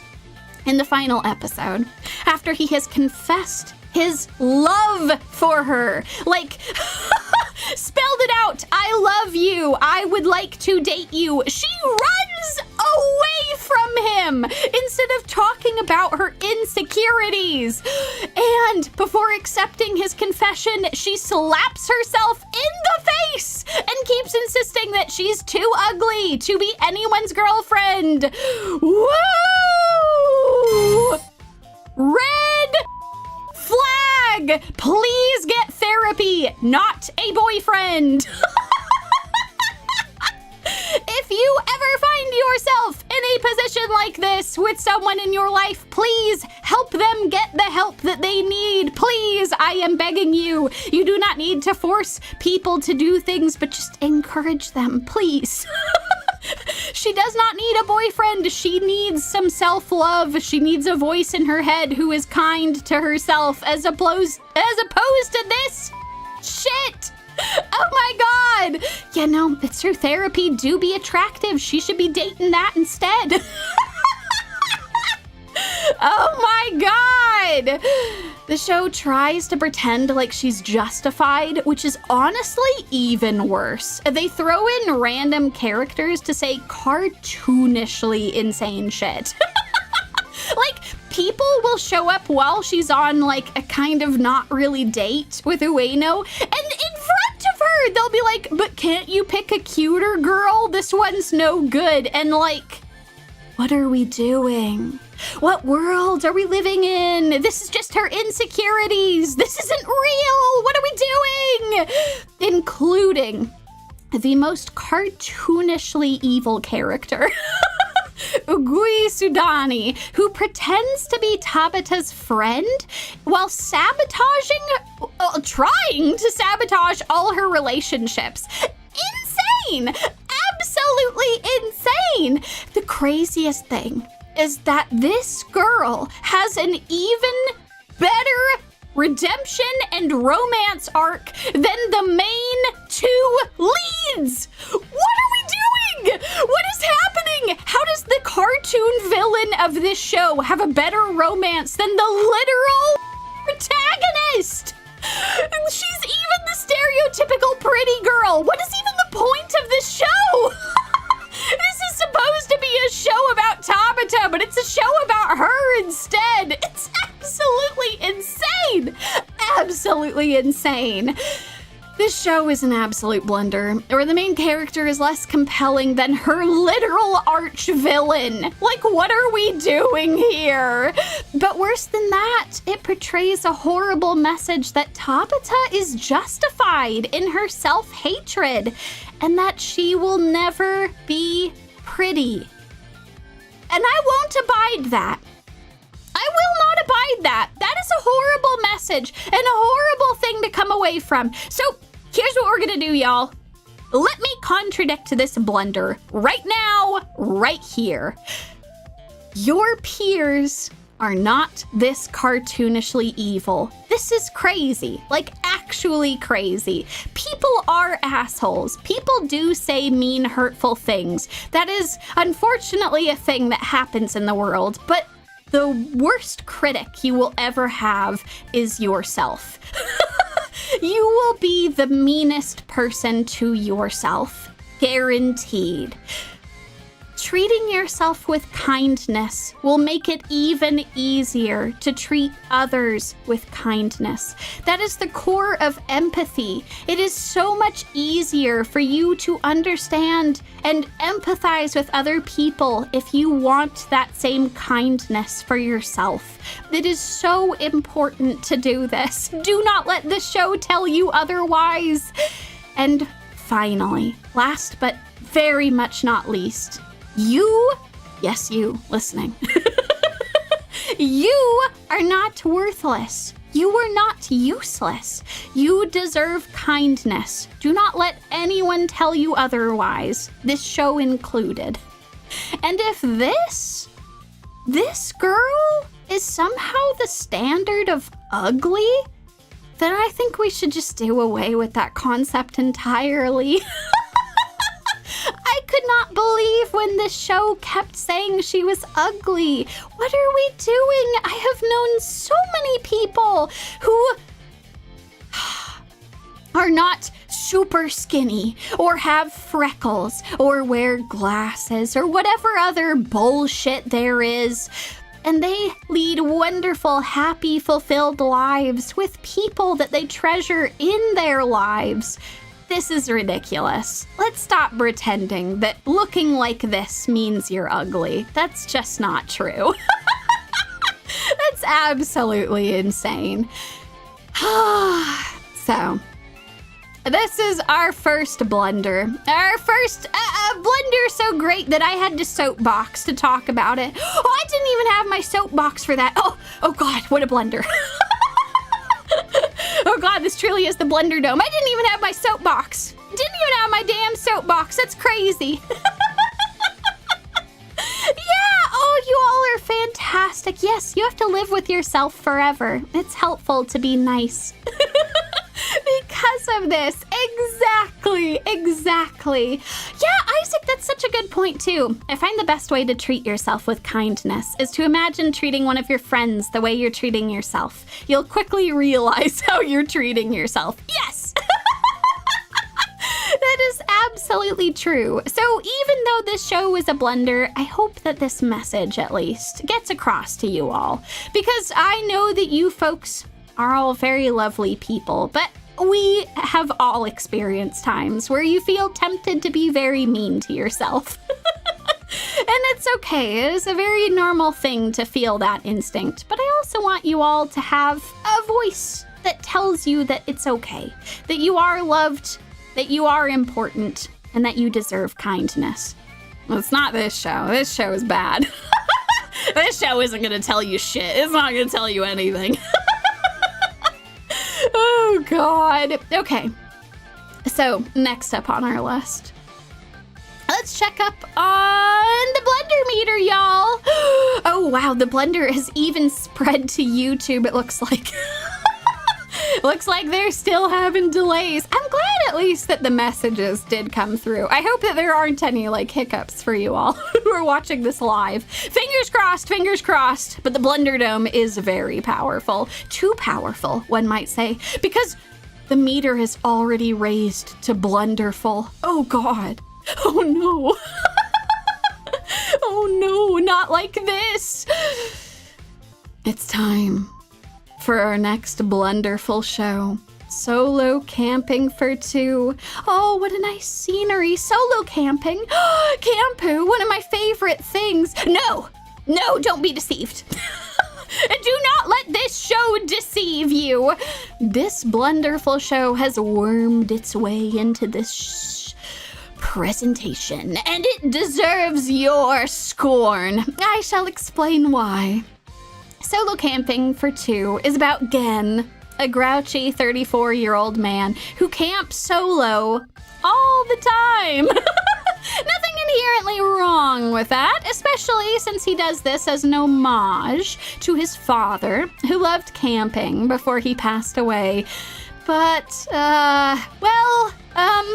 this solo camping has become an unhealthy obsession where Gen constantly goes out camping and drinking, leaving behind his friends, ghosting his girlfriend, who quickly becomes an ex-girlfriend, and not tackling the trauma of losing his father.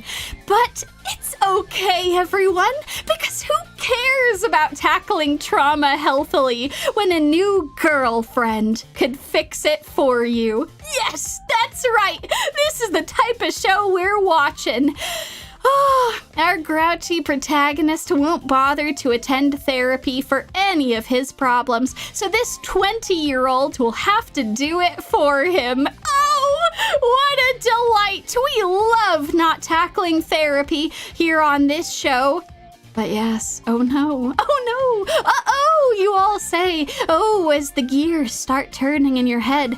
Wait, Yumi, how old did you say she was?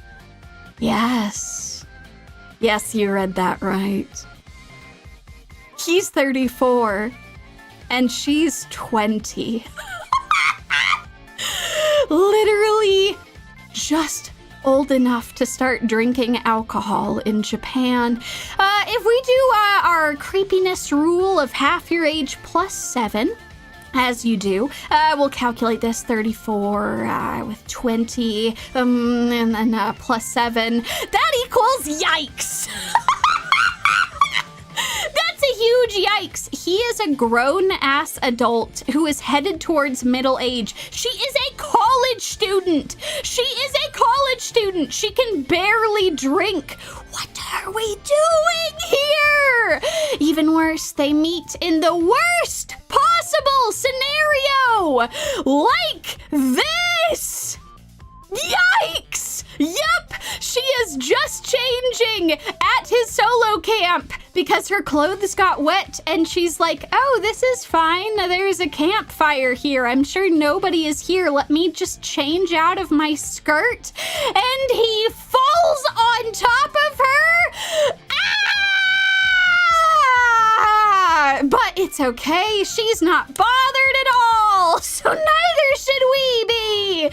And insists that if he teaches her how to camp, she will leave him alone, which is nonsensical. She's just forcing herself into his grouchy life. So yes, no, he literally, and by he I mean the author, could not imagine another way for Gen to meet a woman other than her literally stumbling half naked into his campsite. Insane. Absolutely insane. You know, that's true. In some countries, she wouldn't even be old enough to drink. How crazy. Blundering from the start. Oh my God, folks. I can't believe it. Looking at her and the way that she acts around him, the purpose that she serves in this story. Oh my God. We have a manic pixie dream girl. Oh my God. Oh my God. Alert, everyone. Alert. Alert, alert. Manic pixie dream girl spotted. Alert, alert.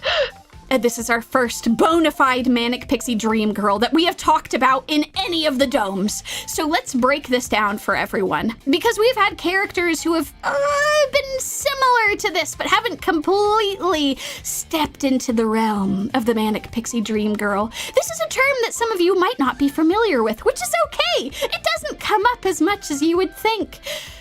So there's a spectacular article by the wonderful Leonie K.R., which is titled, I'm Sick of Being Your Manic Pixie Dream Girl, which I think does a very good job of explaining this phenomenon, as well as how it is a very toxic archetype. Yes, you all are learning so many new terms today. That's what you do here on this channel. You are here to learn, to expand your horizons. Okay. So I'm going to read an excerpt from this article because I think it does a very good job of explaining this type of character. In literature, film, and TV, the core task of the manic pixie dream girl is to help the male underdog protagonist grow and find self-confidence through her love, and more importantly, her unconditional attention. She is adventurous, whimsical, exciting. The sheer fact that she could be interested, of all people, in a guy like him lifts her into the sphere of idealization and romanticization. So you can essentially think of a manic pixie dream girl as like the most extreme example of not like the other girls. Like, yeah, as a character, she is way over the top, constantly like whimsical, adventurous, going and doing crazy things, never is questioning our male protagonist. There's actually a lot of definitions of manic pixie dream girl that specifically shout out the protagonist being grouchy or like surly in some way. Being shut off from everyone else, but she's here to save the day and fix him. Yikes is what this is. This is a big yikes. So here she is, Gen's manic pixie dream girl. Look at those eyes. Even the twirl, it's over the top. The first time that Bear and I watched this, because I did have to go back and rewatch to grab scenes from this. The first time I watched this, I was like, oh my God. Holy shit. She is just a manic pixie dream girl. This is insane. Have we not outgrown this trope? I guess not, because here she is. She is manically hyper, always pushing past his gruff exterior with food and positivity, and just dropping her skirt at really inopportune times. It is frankly insane. She will literally not take no for an answer, drilling through his walls by force rather than pushing him to the therapy he needs. Ah, look at that wink. No therapy for you. Oh, but it's okay. because he's okay with people camping with him again, and even starts admitting his mistakes years, sometimes decades after making them. I guess that's something. Is he actually working through his trauma? No, but he's admitting his mistakes at least. And all it took was ignoring therapy, ignoring all his friends and loved ones, and just waiting for a college student half his age to fix him. Like all the best anime in the world. And if for some reason you still think it's okay that she fixed him instead of him getting therapy, what if I told you that the mark on his face, yes, that strange mark that looks like a birthmark right there on his face, no, did you know? It's actually not a birthmark. No, it was caused by him falling face first into a fire when he tried to solo camp as a teenager in a depressive haze after his father died. Yeah, super healthy. Just, woo! Definitely no therapy needed here. Just let him solo camp some more. What's the worst that could happen?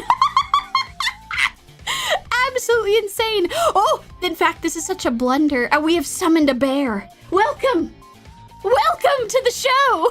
Howdy.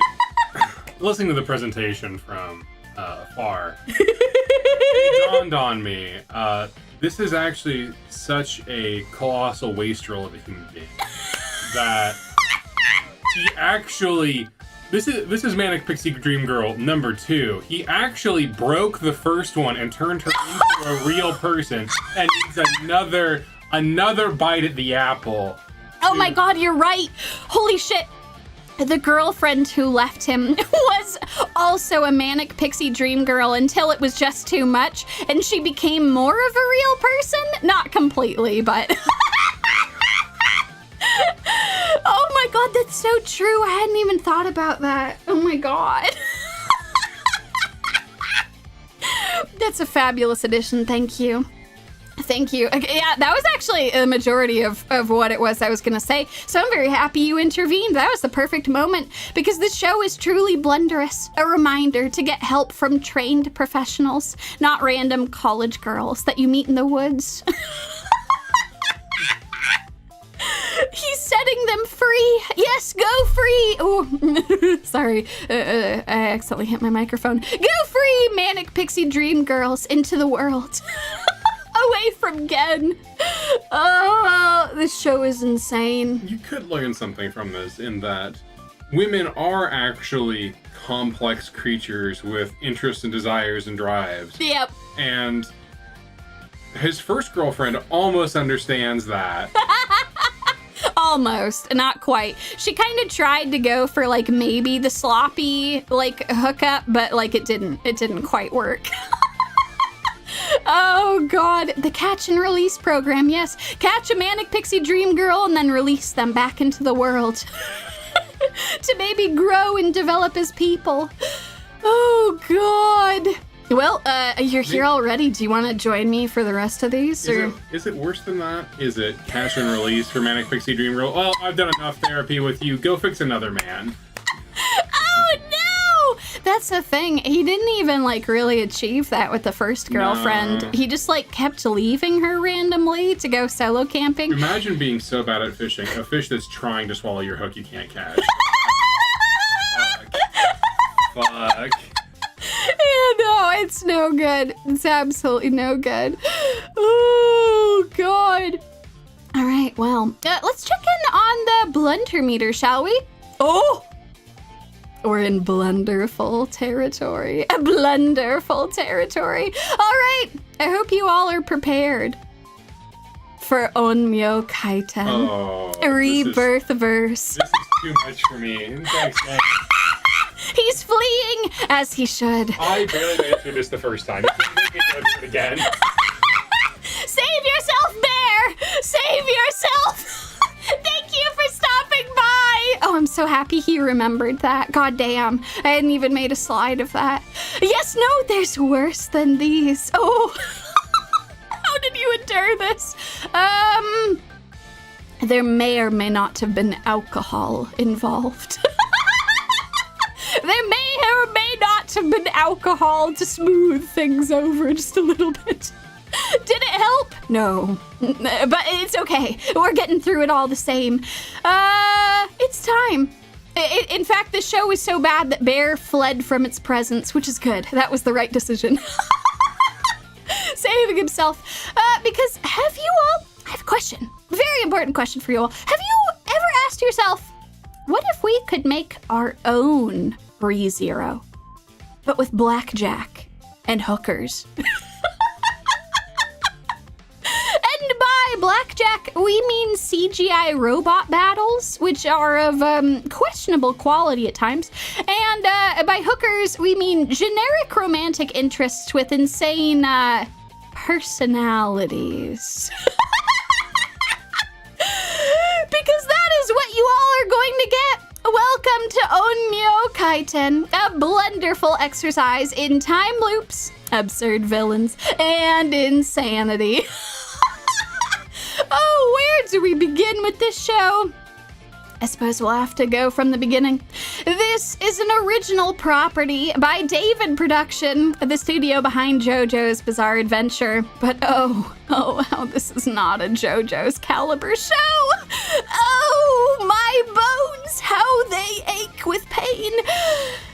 This show is about a high schooler named Takeru Narihara who keeps having the same dream over and over, where he runs away with the same girl.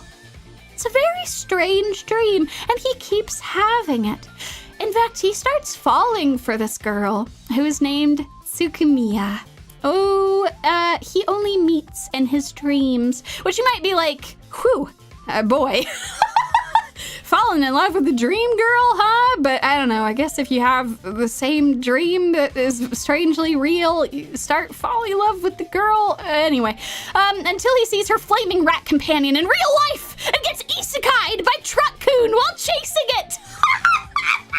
I am not shitting you. This is a thing that happens. After which he ends up straight in Tsukumiya's world, falling face first into her tits. And so our blunder begins. Oh, fantastic question. Is this also a manic pixie dream girl situation? I wish it was a manic pixie dream girl situation. Takeru must use his only 2 personality traits to protect Tsukumiya and save her from destruction. 2 personality traits. We're really doing that a lot out here. Today. But I promise you, it all makes sense. Here. So let's talk about what are his 2 personality traits that he must use to save her from destruction. Well, his first trait is that he can time loop every time he dies, but he is too stupid to realize he has time looped. I shit you not. This dude constantly dies and then just tries to continue the conversation he was just having with the people who just died around him. He'll just be like, what? How are you alive? Hey, come here. And they're like, what are you talking about? I've never met you before. And he's like, but you betrayed me. And they're like, I literally don't know who you are. Someone has to spell it out to him later in the season. And even then, he still just doesn't get how it works, and it just hurts my brain. Oh god, at least that's the thing. ReZero was much smarter about it, because even though he had a couple of times where he ran into people and was like, I've met you before, and they're like, no, you haven't. He has a head on his shoulders, he has thoughts that go on in his brain. Takeru does not. He does not have any thoughts in his brain. Oh, wait, I'm sorry. I lied. He does.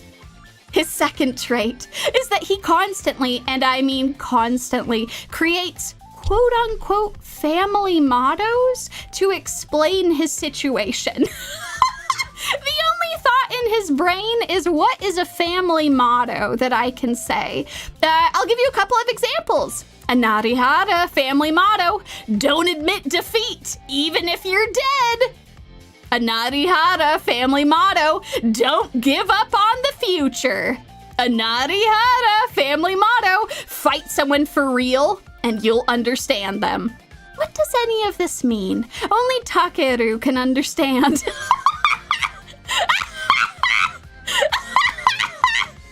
Oh, the question marks are so vindicating. That was my exact reaction to him in this show.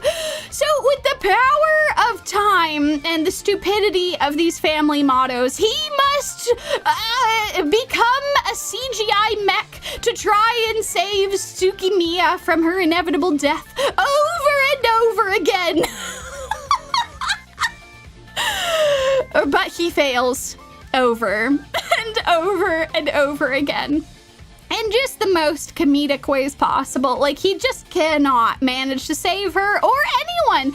And, yeah, it's because it turns out this dude with the crosses for the earrings, Abe no Seimei, is secretly in charge of the time loops, creating multiple parallel worlds that fight to the death until the perfect world is created. And you're like, what the? What did I just read?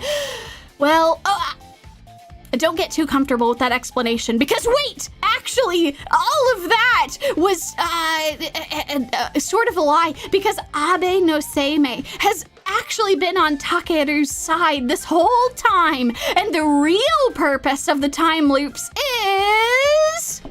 drumroll, drumroll, drumroll, drumroll... to take on the actual final boss, Tsukimiya, and the Great Time Bird, who were the real villains all along. Yes, you read that right. Yeah, no, the girl who's been in his dreams this whole time, the girl that he fell in love with, that he's been fighting for, that he's been trying to protect. No, she was actually the villain all along. And like goes on these really crazy manic just tangents about how much she loves watching people die and suffer and all this stuff. And like she has been drawn here to the time loops because she gets to see people die over and over, and it just really gets her rocks off. So like she's all kinds of messed up. Woo! This is a true blunder.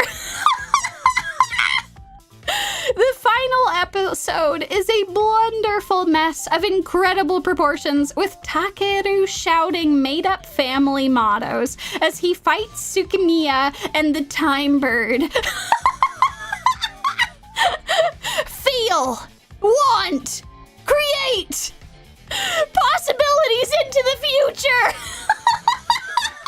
You know, that's true. Maybe she should try solo camping. Maybe that would help. Oh my god, y'all are right. That was the secret Narihara family motto. Sometimes the manic pixie dream girl is just manic. Run! Avoid at all costs. Until at last the Time Bird is defeated and Tsukimiya is slain. Yeah, you know that motto I showed you earlier? I kind of cut off parts of it because it had this. It was this as she's dying in his arms. He's shouting a family motto at her. Fight someone for real and you'll understand them, Tsukimiya. Unbelievable. But Takeru still inexplicably wants to be with Tsukimiya, even after everything she's done, even though she can only get off from people dying and she's super into murder. He's like, no, but I love you. I don't want to give up on you.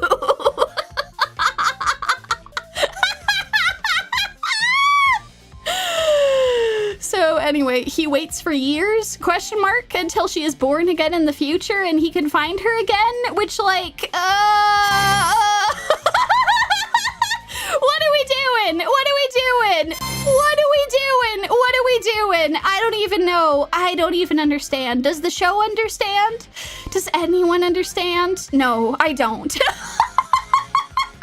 Another Narihara family motto. I can fix her. You got me to it. I'm sorry, gaming person. I'm so sorry they beat you to it. Insane. Absolutely insane. Yeah, the inexplicable cradle robbing is like terrifying. Like, what are we doing here? And that, my dear friends, that is Onmyo Kaiten. A very small but very rabid fan base defends this show and the questionable ending. I think that, like, it is younger people who just haven't had the most experience with anime, and so they see this and they're like, wow, I don't know what happened, but, like, stuff. And, like, I want better for them, and I want better for you. Oh man, the age gap creepiness scale on this is just broken. Absolutely broken, because, like, he's grown up a lot by then. Like, insane, absolutely insane. So, to anyone who thought that this show was a 10 out of 10, that this was just like a fantastic production of art, I will now present to you, and to all of you listening, a beautiful copy pasta. It's actually not an anime copy pasta, but it has become a treasured thing in our household. In addition to the, if only it had gotten 20 episodes, more time to develop the characters, the plot, and come up with a better ending. It could have been anime of the year. I now have this magic copy pasta for you all. I know that this is pretty small, so let me read this to you all. This is about the current state of Magic the Gathering. But I actually think this applies to more than just magic. And so I shall now read this to you all, so that you too can understand the purpose of slop. You have a favorite restaurant that you've dined at for many years now. You love it because they serve high-quality food and are staffed by people who care about making the experience of eating at that restaurant good. One day, you notice a new item on the menu. Slop. What's this for? You ask the waiter. It's for the pigs. Pigs eat slop. Over time, a second flavor of slop shows up on the menu, then a third. Then you notice that some of the old menu items that you used to love now come with a non-optional side of slop. All menu items are now designed with the pigs in mind, on the chance that one of them might try their hand at human food. The quality and preparation of the human food that's left on the menu also starts to degrade. When you ask the restaurant staff about it, they inform you that they no longer have the resources to make sure the human food is prepared correctly. They're too busy making slop. You notice that some of the restaurant patrons that you've become good friends with have stopped showing up. You stop showing up. You're upset with the direction the restaurant is taking, and you post about it on social media. You get 2 types of replies. I am a pig, and I eat slop. And the restaurant is doing so well and has so many patrons. How can you be upset? Getting more customers into the restaurant has to be a good thing. The second comment is particularly frustrating because it naively assumes that the entire restaurant clientele wants the same things. But you don't want 5 different flavors of slop. You want human food that is prepared by people who are passionate about food and who care about the experience of dining at the restaurant being a good one. It's something you used to be able to get here, but you can't anymore. You don't care if there are more pigs eating at the restaurant now. You liked things just fine when there were no pigs. And contrary to the sentiment, things have gotten worse for you as the restaurant has grown, not better. For they are pigs, and they eat slop. This is truly, truly an incredible, incredible thing. Like, truly a legendary copy pasta. It is something that, I think a lot about. I think a lot about when it comes to not just magic, but a lot of properties. all over the place. As you all were saying, this can apply to AI. This can apply to so many things. And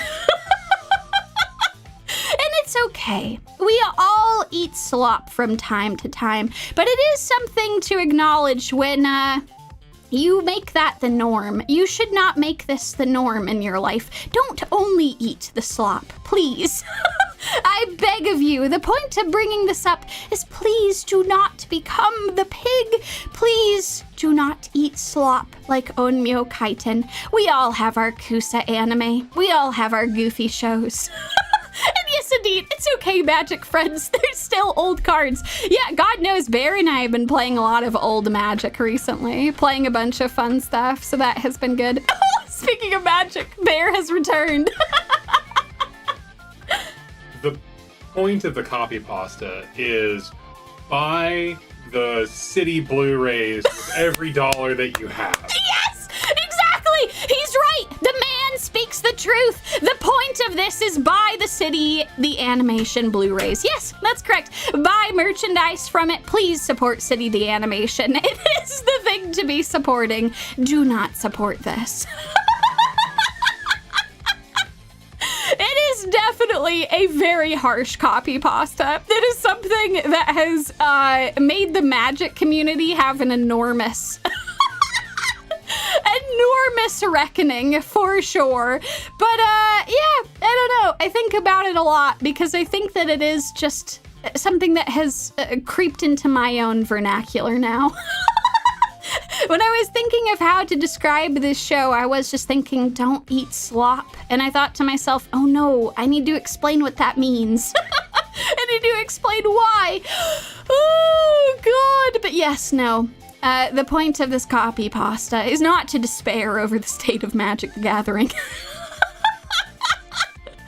And all the goddamn Universes Beyond sets and all the goddamn cards that are only meant for Commander and all the goddamn sets that are unaffordable for anyone to play. No, the point of this is don't watch Onmyo Kaiten and do watch City the Animation. So there you have it. Now you all are informed in the ways of the world. Oh my god, I'm so excited for more of KyoAni's stuff too. That's gonna be absolutely amazing. And anyway, another way of putting this is Zatsutabi. Don't eat slop. Don't become a pig. Zatsutabi. That is how Bear does things. Arrives, drops wisdom, doesn't elaborate, leaves into the night. Two ways of saying this. You can either just say simply Zatsutabi, or you can say don't eat slop. It's perfect. Absolutely perfect. Oh, God. What a show we have had tonight. What an absolute crazy show we have had tonight. You know, that's true. Don't become a pig. You were already Snack. Yes, that's true. Become Snack instead. Like me. Now that I have told you all about that copy pasta, what if I told you that for all of the people who try to say that Onmyo Kaiten is a 10 out of 10 show, what if I told you there was slop so bad that no one would eat it? That's right, folks. We're in the Blundermax category. Oh, God. Oh, no. Oh, dear God. I've been putting it off until now, but it's time for the hands. The hands! They finally found us at the end of our show. They have circled back around, following my every move, haunting my every slithering step. It's finally here. The hands. Yes, I know. Can you believe that the meter actually could go this high? It's time to talk about Watari-Kun's is about to collapse. Oh, it is an anime, to be sure. I actually really don't even know if I could call this a harem anime. I'm not sure what this show wants to be.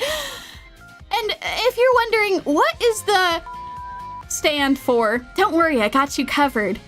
Because in a Reddit thread talking about the show, people asked, what is the that's going to collapse, though?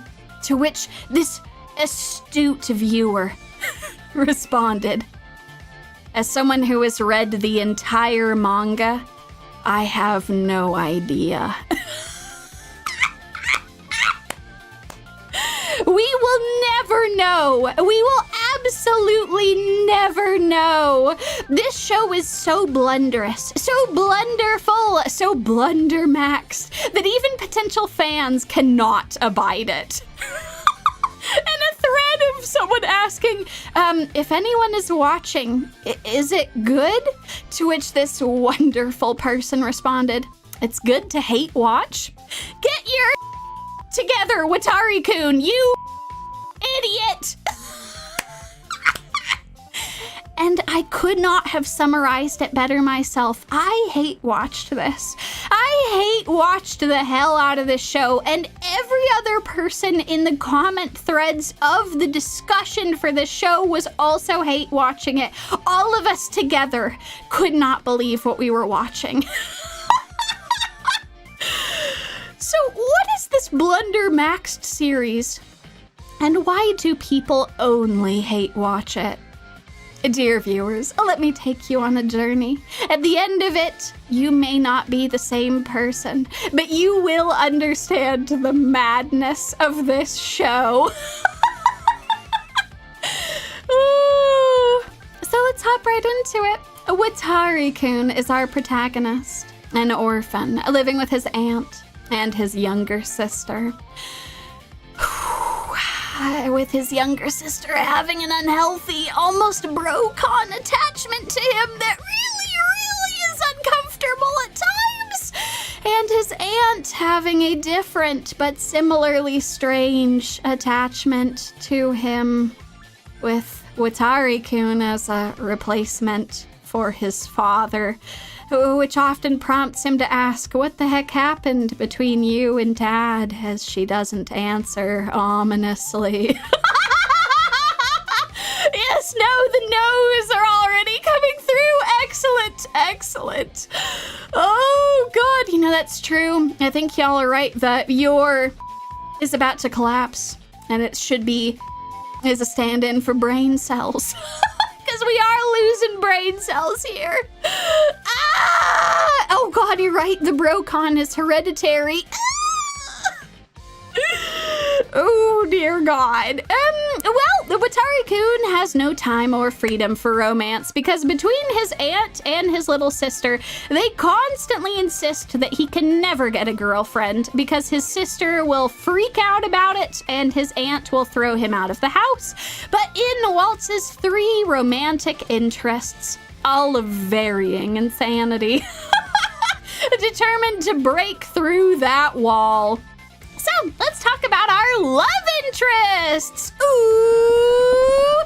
Love interest number 1, it's Satsuki, the childhood friend who destroyed Watari's garden as a child. Why did she do this? We still don't know in the anime, at least.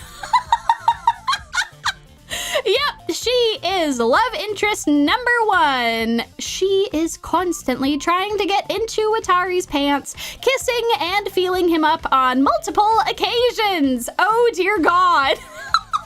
You're right, she's a turnip demon. Oh God, she sprouted from the ground and just caused absolute destructive mayhem. Did I mention that she attacks him publicly in front of his questionable sister and aunt? Yes! Yikes! Leading to Watari frantically apologizing to his aunt while she is naked from showering, begging her not to throw him out? Absolutely insane! Unreal! Yeah, no, because remember, if he ever gets gets a girlfriend, she's gonna toss him out onto the streets and his sister is gonna freak out, so you know.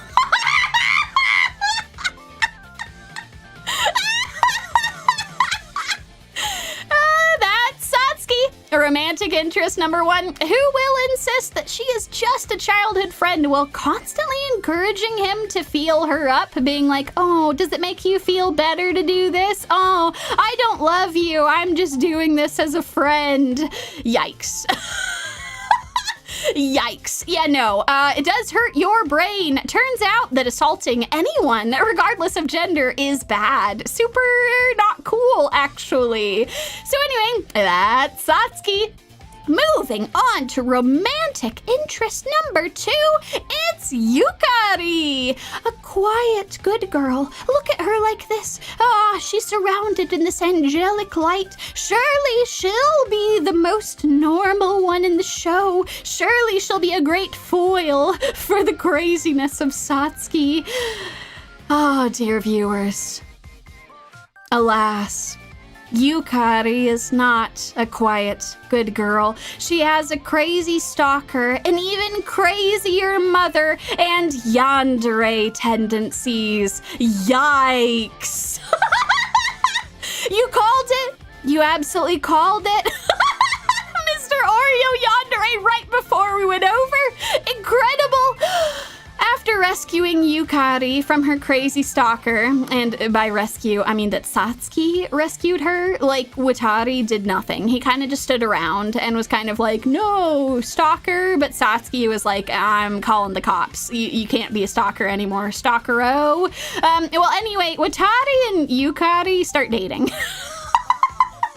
On a trial basis, which is nonsensical. Like, you can date someone without, like, I don't know, like, while you're still figuring stuff out, you know? Like, you don't have to be, like, head over heels. That's kind of the point of dating, is to figure that out. Sometimes you can already be head over heels, but sometimes you're just figuring it out. But no, they're like, it's only dating if you fully love each other completely. But anyway, they're in a trial basis or something. So anyway, they start dating each other, which quickly escalates as Yukari becomes more desperate to secure Watari-Kun as hers from Satsuki, who, remember, keeps assaulting Watari all the time. And so she's like, well, I have to do something about this. So she tries to him in her family home, saying that she wants us to become real lovers already. Oh god, like they actually go and buy condoms and everything and like go back to her place, and she's like coming on to him and they're gonna go for it until her crazy mother bursts in. Because remember, she's got the crazy mom. Yeah, no, crazy stalker and crazy mom. The crazy mom shows up, breaks them up, sending Watari-Kun away and demanding that he break up with her daughter, saying that she's not in a phase where she should be dating anyone. She should just have friends. Oh, God. You know, that's a fair point. Surely the is not for pants, right? It sure feels like it is at this point. And, well, it turns out that all of this is actually a ruse. Because the mother wants her daughter to hook up with Watari's friend Tokui instead. It's not that she can't date Watari-Kun, it's that she can only date this dude instead. And let me tell you, the relationship between this dude and the mom is, like, really uncomfortable. Like, she just shows up with these eyes being like, ah, yes, I've selected you as the candidate for my daughter. And he's like, okay, though, all right, ma'am. And like, oh, it's so weird. It's so weird. It's so weird. Yes, no, we all need brain bleach, dear God. So anyway, Blunder maxed. Moving on to our next love interest. Number 3, Makina, the homewrecker. No, literally, that's it. She exists to be a homewrecker. That is her character. That's all that she does. And she just is here to create misunderstandings. Watari has negative interest in her, and yet at every opportunity, she tries to sabotage his relationships and get him to pick her instead, like throwing herself literally at him, and he's just like, oh, what are you doing? Like, even he doesn't understand why she's here. She's just supposed to be a homewrecker, but she's real bad at it. She just creates random misunderstandings after misunderstandings along the way, with even Satsuki showing up to being like, oh, caught you cheating on your girlfriend with this girl. And Watari's like, no. If anything, I'm like effectively cheating with you. On Yukari, so you know. Anyway, this all came to a head in the latest episode, episode 15, where all three love interests converged when Satsuki confessed to Watari-Kun while he was on a date with Yukari. All three of them are there. Watching this happen, dumbfounded, as she just waltzes right up and she's like, actually, Lamau, I did actually love you romantically. I don't know, for some reason, everything I did up to this point, I just told myself that's what childhood friends did. But actually, I love you. I don't know why it took until now for me to realize this. Absolutely insane. So, some of you might have heard me say episode 15 and thought to yourselves, wait, Yumi, are you still watching this show? Episode 15 is more than a core of anime. Are you okay? Didn't the first core already end? It did. It did. Help! Help me, please! The hands won't let me go!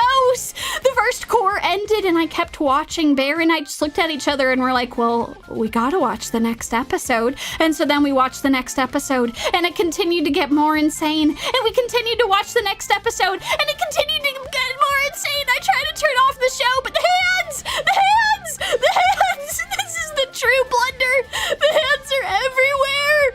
I can't escape them!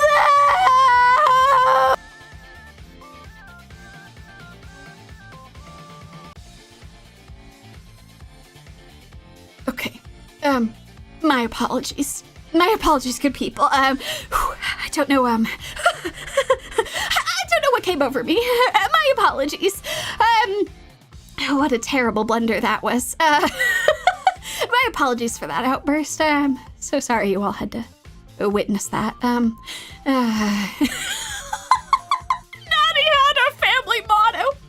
Run away from the hands. Y'all are right. Now that's just correct. So bad that it keeps you watching. It is a train wreck and I do just keep hitting the play button. I don't know when I'm getting off of this train, but I fear that I will watch both cores, all 20-something episodes of this wretched thing, and the hands will follow me all the time. They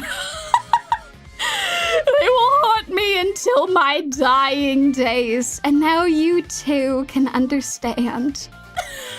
You too can understand. You know, that's true. What happened? Weren't we talking about that cool and cute looking anime? Yes, no, exactly. We weren't talking about these psychically damaging shows. Blessed, blessed viewers.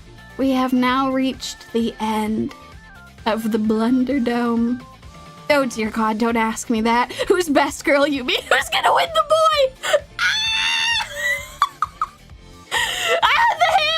The hands, they follow me forever.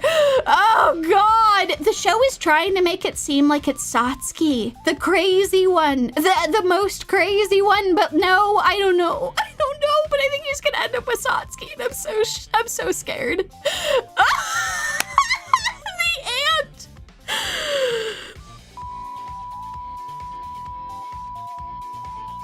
Okay. All right. We've done it. We've reached the end of the BLUNDERDOME. We've survived. We've survived. We've done it. Oh! Yes, no. Oh my God, that's such a good way of putting it. The anime in the BLUNDERDOME so far seem to limit characters' personalities. Romanticizing relationships is something that can magically fix all problems. Blunder maxing indeed. Perfect. Perfect summary. probably the eventual tsundere character. Oh god, don't have them insert another one. That would be terrible. Ah! So anyway, we have survived somehow. I don't know if our psyches are still in one piece. I don't know how we'll ever be normal people again, but we've done it together. We've survived. May the names of these shows forever be marked for such blunders. Shameful, shameful blunders. If you need a palate cleanser after the stream, and I don't blame you, I really don't blame you. If you just want to listen to me rant some more about shows that just are absolutely insane.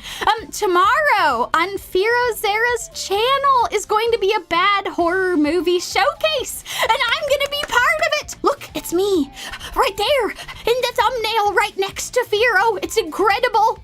Absolutely amazing. I will be participating with a very fun anime, something I've talked a little bit about on this show already. But truly deserves its place among bad horror. It's glorious. Absolutely glorious. You all are killing me with the Narihara family mottos. The Blunderdome is where therapy is a non-existent speck in the character's eyes.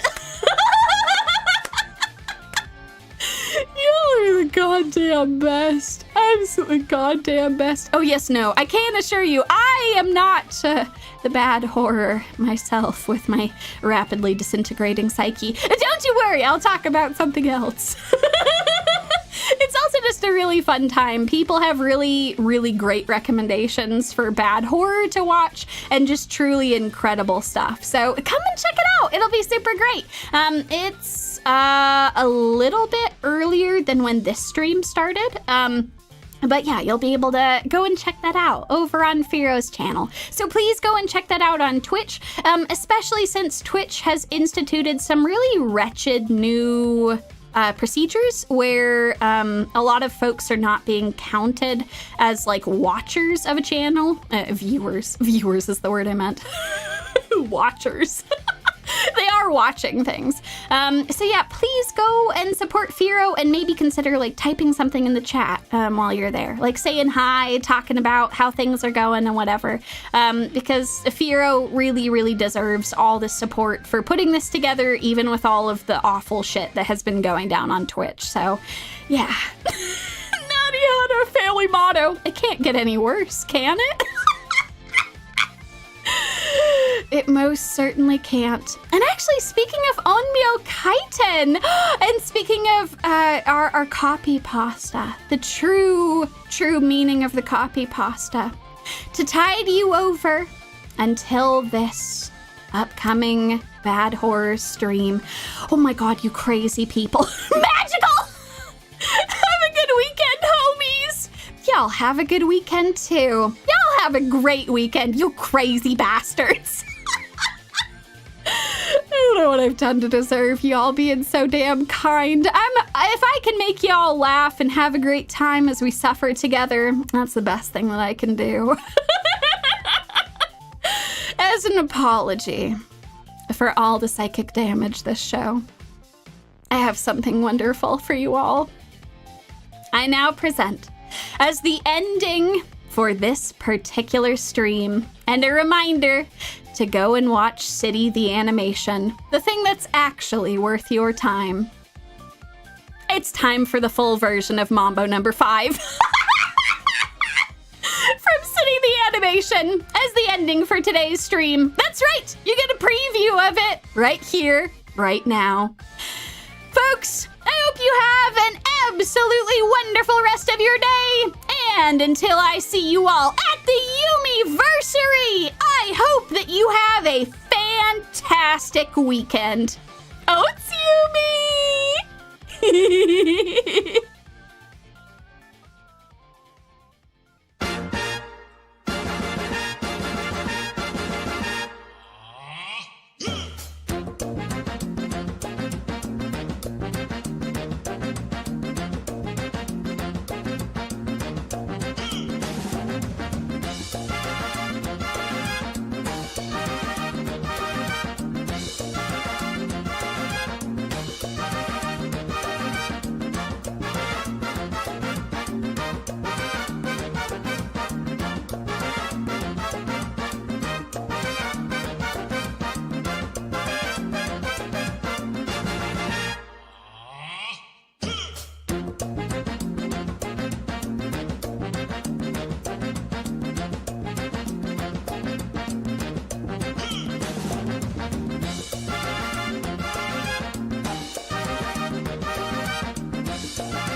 thank you, City. Washing away all the sins. That was an absolute blast, y'all. Thank you so much for joining me. Remember to go watch City. It is fully worth your time. I absolutely loved it, and you should go and check it out too. I can't believe the Yumiversary is next week. That's kind of surreal. Like, it's one of my favorite things that we do all year, and it's just a week away. So, all right, folks, you have an absolutely wonderful week. I will be off for most of next week preparing for the Yumiversary. So the next time you see me, it's gonna be time.